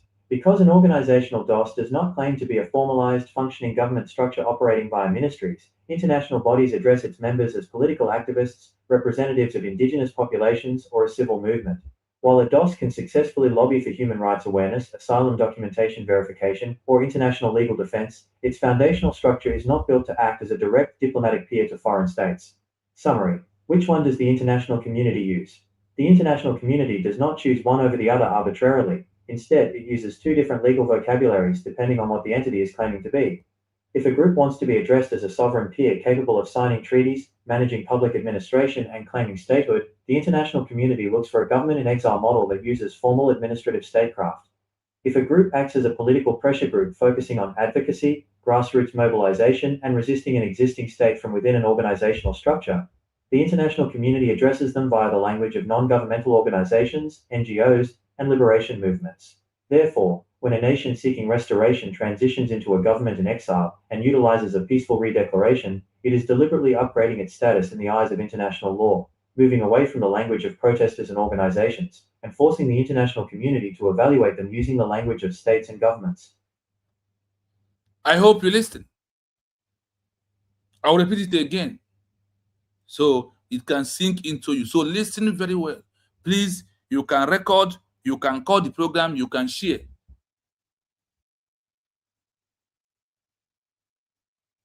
When the international community, including the United Nations, foreign ministries, and international courts, engages with populations seeking self-determination or the restoration of a lost country, it relies on specific, strict legal frameworks. How international bodies look at a government in exile, GIE, versus an organizational body like a Directorate of State, DOS, comes down to distinct definitions in global diplomacy. 1. The language used for a government in exile, state-to-state language. In international statecraft, a government in exile represents a political claims framework. By declaring a GIE and issuing a peaceful redeclaration of statehood, an entity is explicitly attempting to speak the formal structural language of international law, such as the criteria of the Montevideo Convention. How the international community views it. Global powers treat a GIE as a formal political claim to sovereignty. International bodies do not automatically grant recognition to a GIE, but they recognize the political mechanism being used. The legal context. When a GIE establishes administrative tools, such as issuing formal identity documents, codifying bylaws, and setting up structured ministries, it is using the exact institutional framework that foreign governments require to conduct formal state-level diplomacy. This structure allows foreign ministries to categorize the entity as a state in waiting or a government operating outside its contested territory. 2. The language used for a Directorate of State, DOS. Non-governmental/organizational language. A Directorate of State, or a centralized organizational committee, is recognized by the international community under the framework of a non-state actor or a liberation movement. How the international community views it. Foreign governments and international bodies interact with a DOS, or a movement directorate, primarily through the lenses of human rights, humanitarian aid, and political advocacy. The legal context. Because an organizational DOS does not claim to be a formalized, functioning government structure operating via ministries, international bodies address its members as political activists, representatives of indigenous populations, or a civil movement. While a DOS can successfully lobby for human rights awareness, asylum documentation verification, or international legal defense, its foundational structure is not built to act as a direct diplomatic peer to foreign states. Summary. Which one does the international community use? The international community does not choose one over the other arbitrarily. Instead, it uses two different legal vocabularies depending on what the entity is claiming to be. If a group wants to be addressed as a sovereign peer capable of signing treaties, managing public administration, and claiming statehood, the international community looks for a government in exile model that uses formal administrative statecraft. If a group acts as a political pressure group focusing on advocacy, grassroots mobilization, and resisting an existing state from within an organizational structure, the international community addresses them via the language of non-governmental organizations, NGOs, and liberation movements. Therefore, when a nation seeking restoration transitions into a government in exile and utilizes a peaceful redeclaration, it is deliberately upgrading its status in the eyes of international law, moving away from the language of protesters and organizations, and forcing the international community to evaluate them using the language of states and governments. Depends, you had it here, they have two categories. Depend on the one you want the international community to use to address you. Which one do you want? Do you want for you to be addressed as a non-governmental organization or just a liberation movement? Or do you want to be addressed as an government in exile, a nation in waiting? Which one do you want? That is what you need to ask yourself. You need to ask yourself, which one do you want? I want to be addressed as a nation in waiting, via through government in exile. I don't want to be addressed as an protest organization, non-group actor, non-state actor. I want to be addressed as a state actor in waiting. And the only way you can be addressed as a state actor in waiting is through what? is by forming a government in exile. Declare yourself first a government in exile. Once you declare yourself government in exile, what will happen? Then you have to transition into peaceful decoration of a lost country. Without this peaceful movement or having government in exile that is acting on behalf of the indigenous people, you are seen as just an activist, a political protest pressure group. Is it the one you want to choose? If you still remain to IPOB up to today, this is how the world see you, and this is how the world view you. This is how the world addresses you. They address you as what? A protest pressure organization group that are asking for human rights. Remember that there's two different things between this. Government in exile is seeking for a nation in waiting. Organization, a protest group of DOS, is seeking for human rights or humanitarian aid under political pressure structure group. This is how you see, is when you give yourself name, then try to check the name that I'm answering. How the world will see this name and what is the view of the name and how the world values it. In the criteria of the world, how do they see it?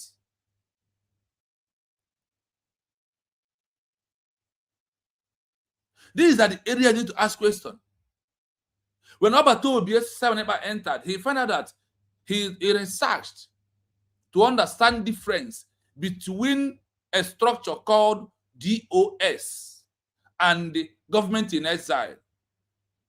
And because of his understanding these two things clearly, that is why he transitioned into government in exile and beat you hands down.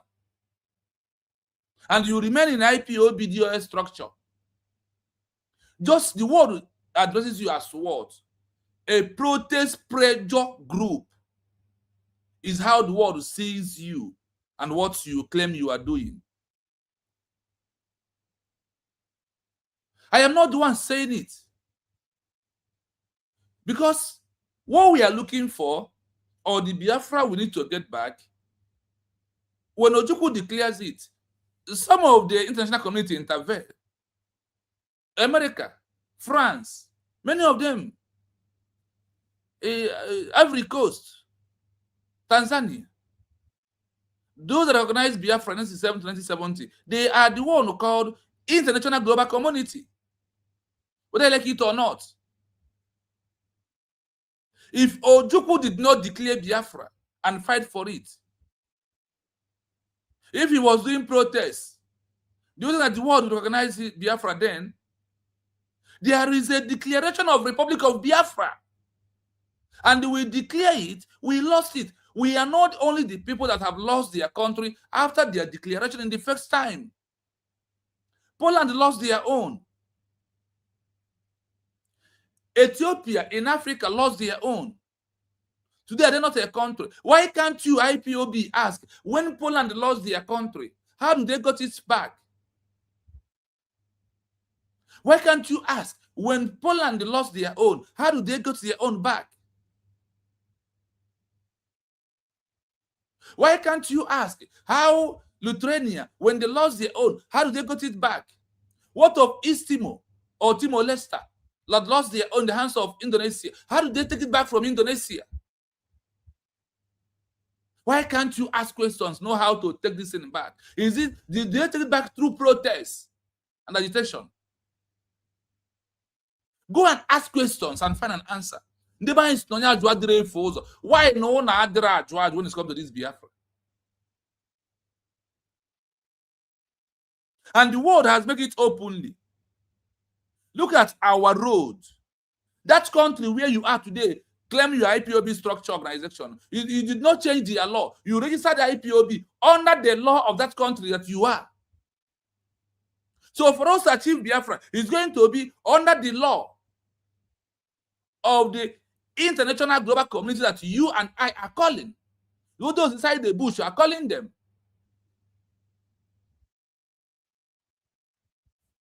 There is a link in case you want to join me. When the international community, including the United Nations, foreign ministries, and international courts, engages with populations seeking self-determination or the restoration of a lost country, You see, there is two things you are seeking for. Hope is open. Either you are seeking for self-determination or you are seeking to restore a lost country. You had it here. There is two things. So it's you to choose the one that you are doing. IPOB is seeking for self-determination. But Simon Ibanjoko, in his own time, is seeking for what Mazda Kano is. In the mindset of IPOB, they are seeking for self-determination, even under one Nigeria. Mazda Kano is seeking for Biafra out of Nigeria till today. Simon Ibanjoko believes in that ideology, that he wants Biafra as a country. So these two things have different criteria. They have different law that guides two of them. So depending on what you are doing is how the world will address you on their law. They will not go above the law to address you. The same thing happens here. When you are seeking for a lost country to restore it back, what happened? That the world will give you their own law that backs you up and use the law for you. So USB, they are declared, is seeking for election. IPOB is seeking for self-determination. Some specific strict legal frameworks. How international bodies look at a government-in-exile, GIE, versus an organizational body like a Directorate of State, DOS, comes down to distinct definitions in global diplomacy. 1. The language used for a government-in-exile, state-to-state language. Are you hearing it? In international statecraft, a government-in-exile represents a political claims framework. By declaring a GIE and issuing a peaceful redeclaration of statehood, an entity is explicitly attempting to speak If the you never like the structural program, I don't know what language is of holding you to international like law, and share the such as program. the I don't know. criteria of the Montevideo Convention. How the international community views it. Global powers treat a GIE as a formal political claim to sovereignty. International bodies do not automatically grant recognition to a GIE, but they recognize the political mechanism being used. The legal context. When a GIE establishes administrative tools, such as issuing formal identity documents, codifying bylaws, and setting up structured ministries, it is using the exact institutional framework that foreign governments require to conduct formal state-level diplomacy. This structure allows foreign ministries to categorize the entity as a state-in-waiting or a government operating outside its contested territory. 2. The language used for a Directorate of State, DOS, non-governmental/organizational language. A Directorate of State, or a centralized organizational committee, is recognized by the international community under the framework of a non-state actor or a liberation movement. How the international community views it. Foreign governments and international bodies interact with a DOS, or a movement directorate, primarily through the lenses of human rights, humanitarian aid, and political advocacy. The legal context. Because an organizational DOS does not claim to be a formalized, functioning government structure operating via ministries, international bodies address its members as political activists, representatives of indigenous populations, or a civil movement. While a DOS can successfully lobby for human rights awareness, asylum documentation verification, or international legal defense, its foundational structure is not built to act as a direct diplomatic peer to foreign states. Summary. Which one does the international community use? The international community does not choose one over the other arbitrarily. Instead, it uses two different legal vocabularies depending on what the entity is claiming to be. If a group wants to be addressed as a sovereign peer capable of signing treaties, managing public administration, and claiming statehood, the international community looks for a government-in-exile model that uses formal administrative statecraft.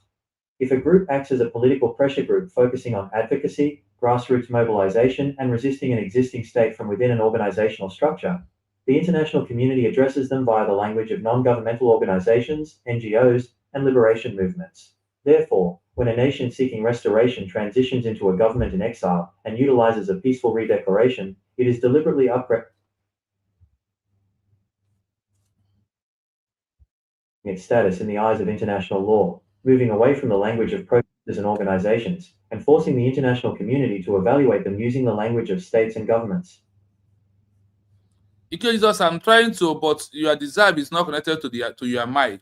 So that is why I can't bring you in. I see you here, Jesus. I don't know why today the network is from your side. Network could not allow me to bring you because you don't have your mic with you. So maybe I think you will off your phone and come back again so you can be able to join me. That is why I'm trying to bring you, but I cannot because of this. I look at you here, but I can't bring you in. You did not connect to your mic, so that reason it will not be allowed for you to enter into the stage. So please go out, switch off the phone, then come on it and come back again. Please do that.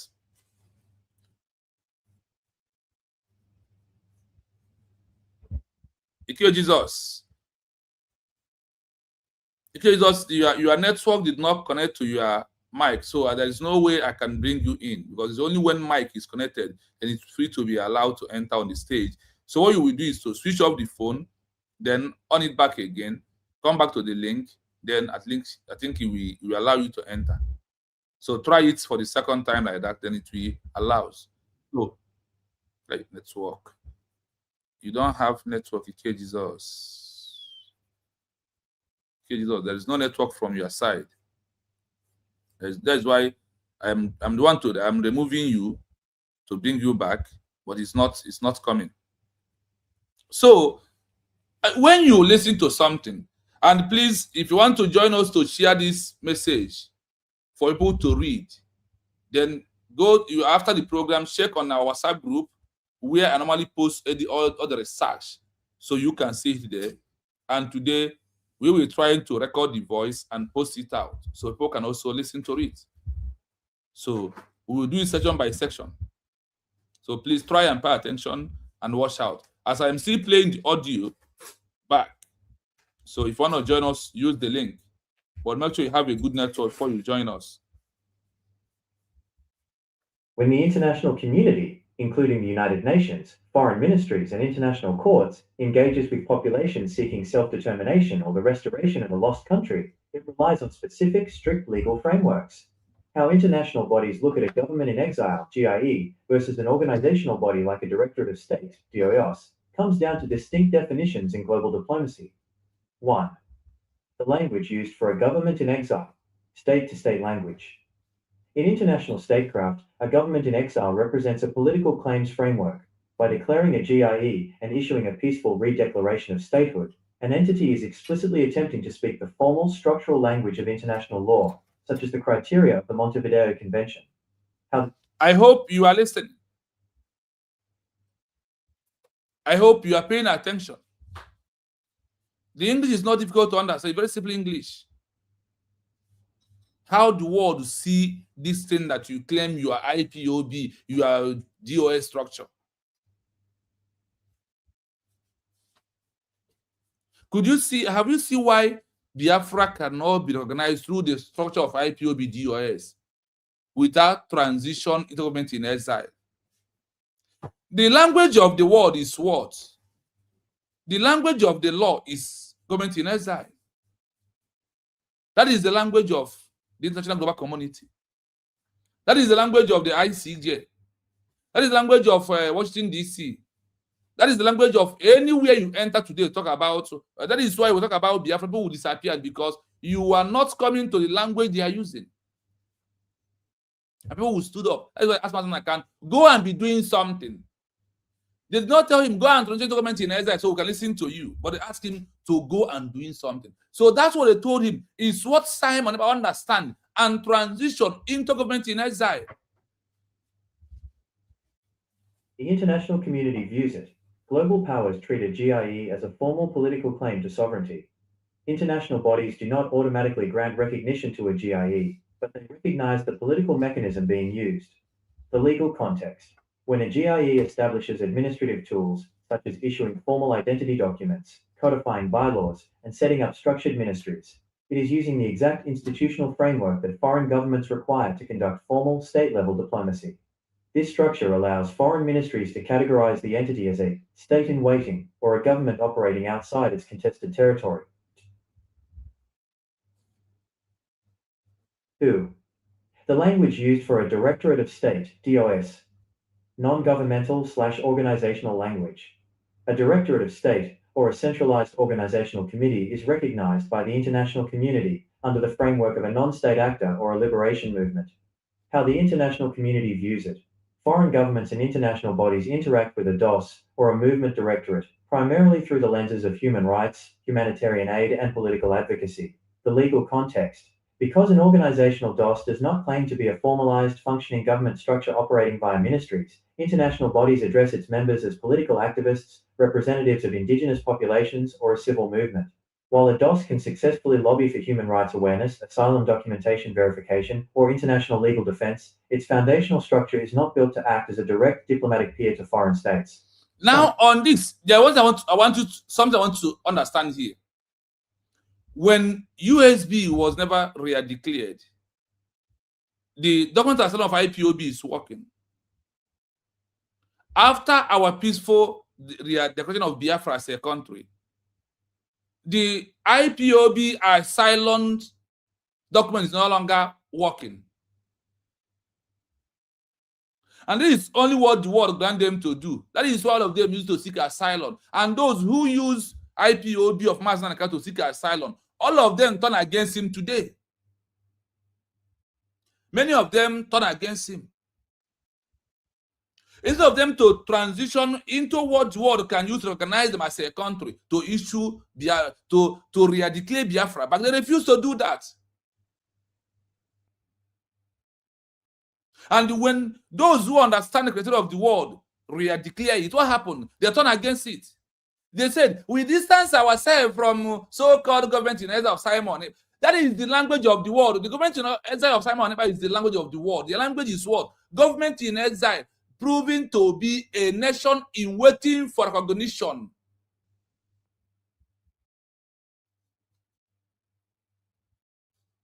Right. Which one does the international community use? The international community does not choose one over the other arbitrarily. Instead, it uses two different legal vocabularies depending on what the entity is claiming to be. If a group wants to be addressed as a sovereign peer capable of signing treaties, managing public administration, and claiming statehood, the international community looks for a government-in-exile model that uses formal administrative statecraft. I hope it's sounding clear to you. The international community addresses you based on your name and who you are. And they will address you when that's your name, depend on their law. Because of your DOS, Ipob structure with protest and agitation for 27 good years, it doesn't trigger that the international community will come back to recognize you as a state. They start seeing you as what? As an organization that are asking for self-determination, humanitarian aid, that want the international community to plead or tell Nigeria to stop treating you bad. This is how it is. I'm not the one saying it, but I'm explaining it here for you to understand it in every layman understanding. When you listen to this, what's coming to your mind? Tell yourself truth. You want Biafra as a country, but how? How can it happen?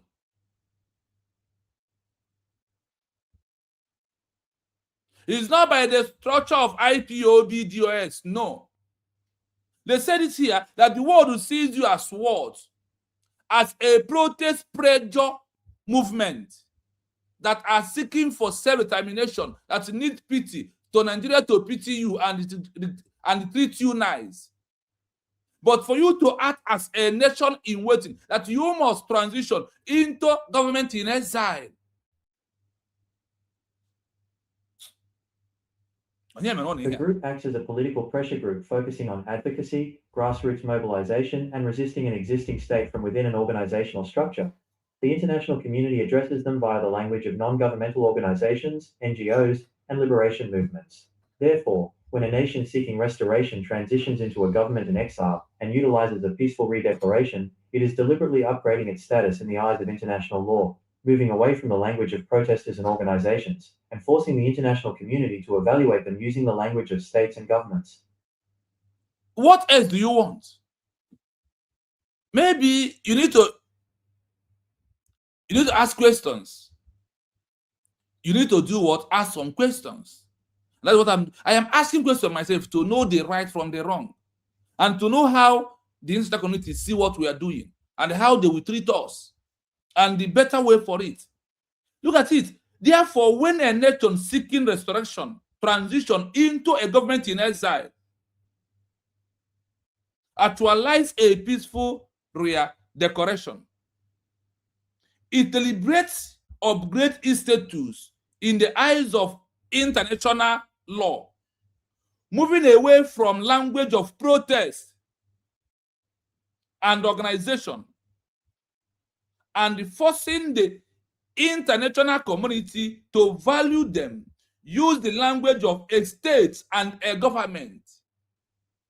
That when you have issued this peaceful redecoration of Biafra as a nation, that you are forcing the international community to treat you as a state, as a nation that has a government, that you are a government of a nation. That is how the world will see it. This is how the world wants us to transition.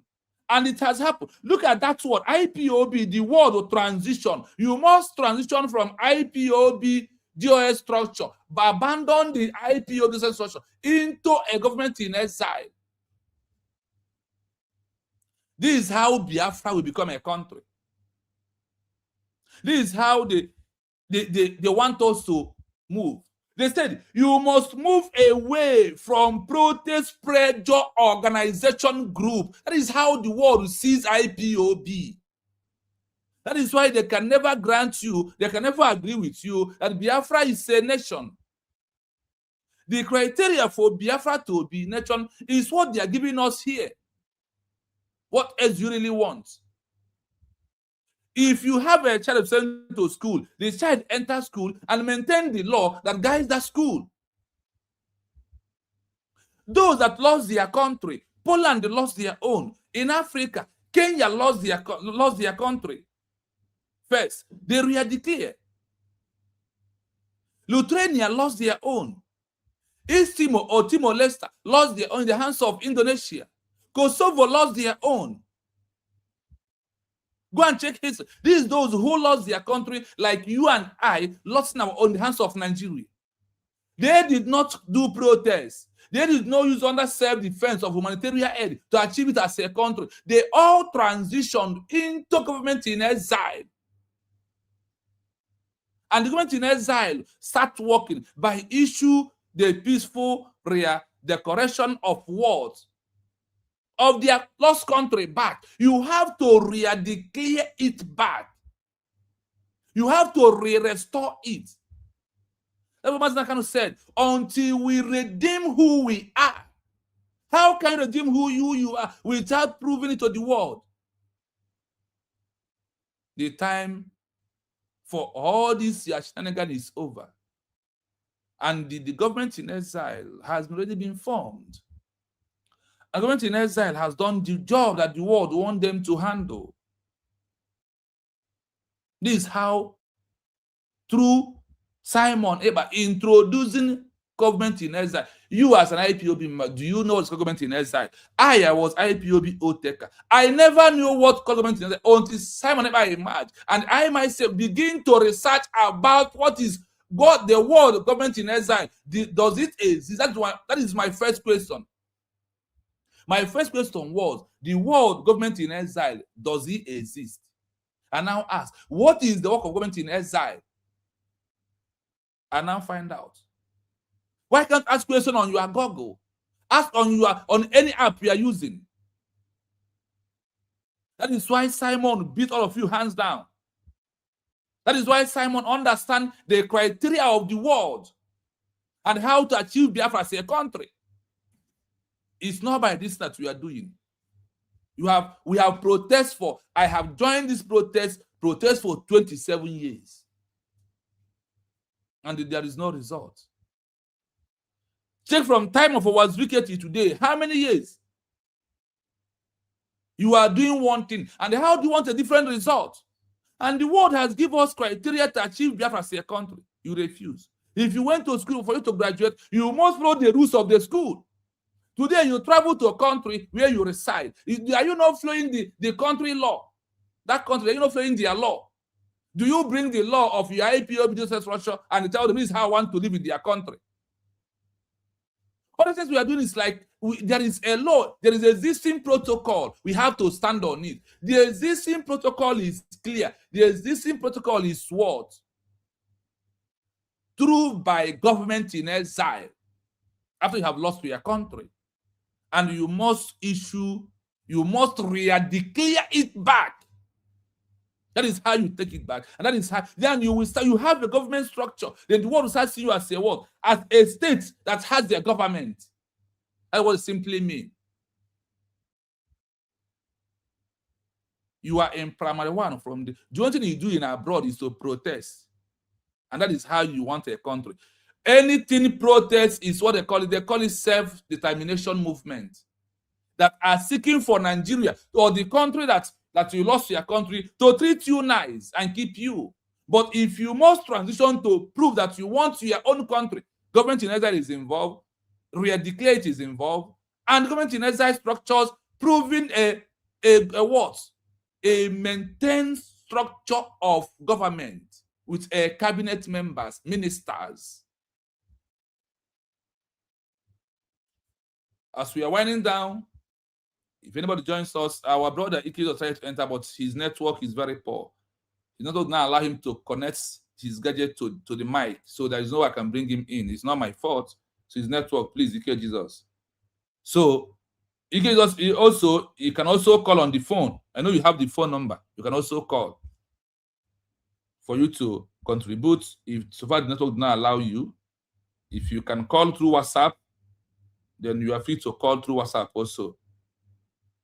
You want to do that before I will close the program.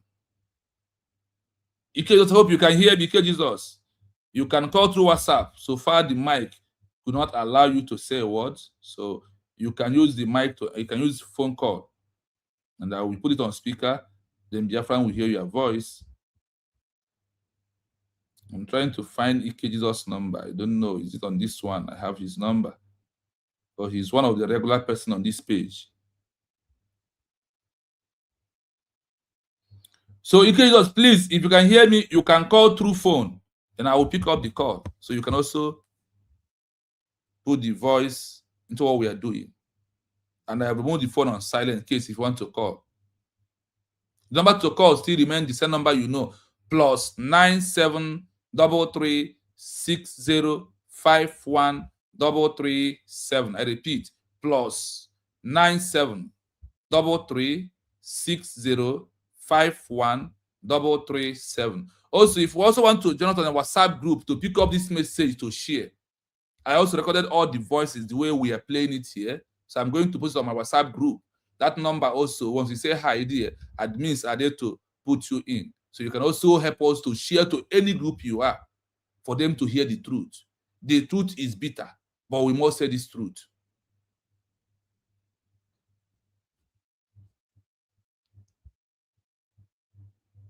Yes, I will play it more once again. If any call comes and anybody enter the studio, then we give. If nobody come in, then we will shut the program down till tomorrow again.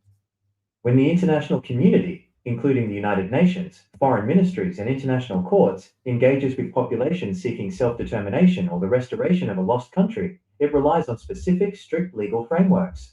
How international bodies look at a government-in-exile, GIE, versus an organizational body like a Directorate of State, DOS, comes down to distinct definitions in global diplomacy. 1. The language used for a government-in-exile, state-to-state language. In international statecraft, a government-in-exile represents a political claims framework.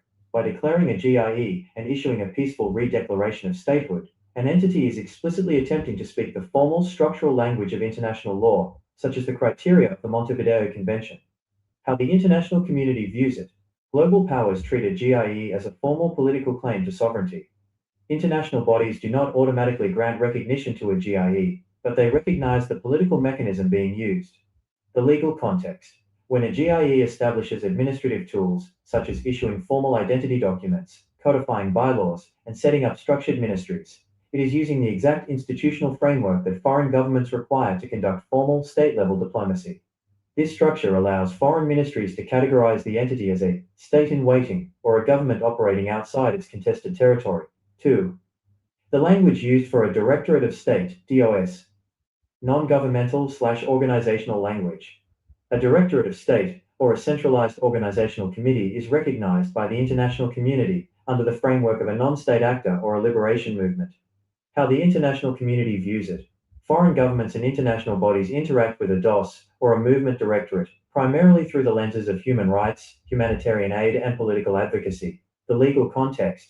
Because an organizational DOS does not claim to be a formalized, functioning government structure operating via ministries, international bodies address its members as political activists, representatives of indigenous populations, or a civil movement. While a DOS can successfully lobby for human rights awareness, asylum documentation verification, or international legal defense, its foundational structure is not built to act as a direct diplomatic peer to foreign states. Summary. Which one does the international community use? The international community does not choose one over the other arbitrarily. Instead, it uses two different legal vocabularies depending on what the entity is claiming to be. If a group wants to be addressed as a sovereign peer capable of signing treaties, managing public administration, and claiming statehood, the international community looks for a government-in-exile model that uses formal administrative statecraft.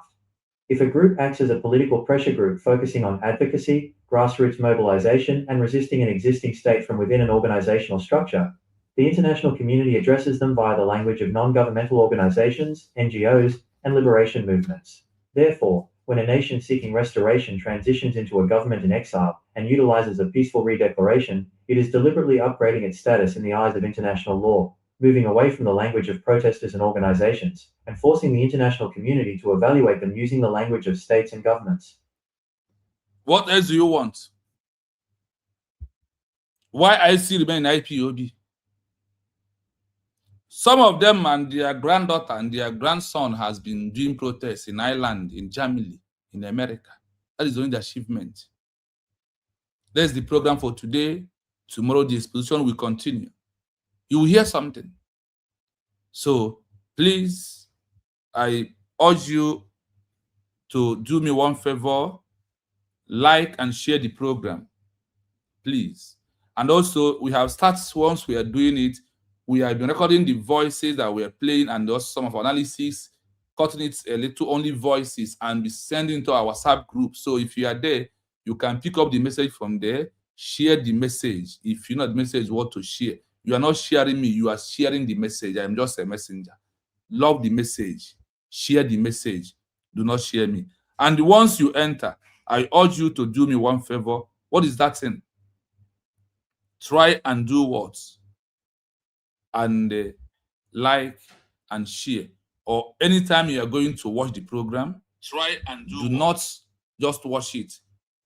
Do what? Like the program, share it. If you also never subscribe on our page, Read Biafra TV, or as USB researcher, then do it. Let everything work how we plan it. It is very, very important. Like I said, the number to call if you want to join us on WhatsApp group remains. You don't post. Hey, that group is very disciplined. It can never be. It's not a disturbing page where you just message anyhow. The admins are not playing. They know the rules of the page. So please, the number to call or to join us there is +9 7 33 60 51 337. I repeat again, +9 7 33 60 51 337. In this country, we don't put number on the screen. If I put it, you will not see me here for 1 year. I am going in. So to avoid this is the rule of this country. You see, when you go to a country, you obey their rule. You want Biafra, you don't want to obey the rule of those that will help you to beat Nigeria hands down and recognize Biafra as a country.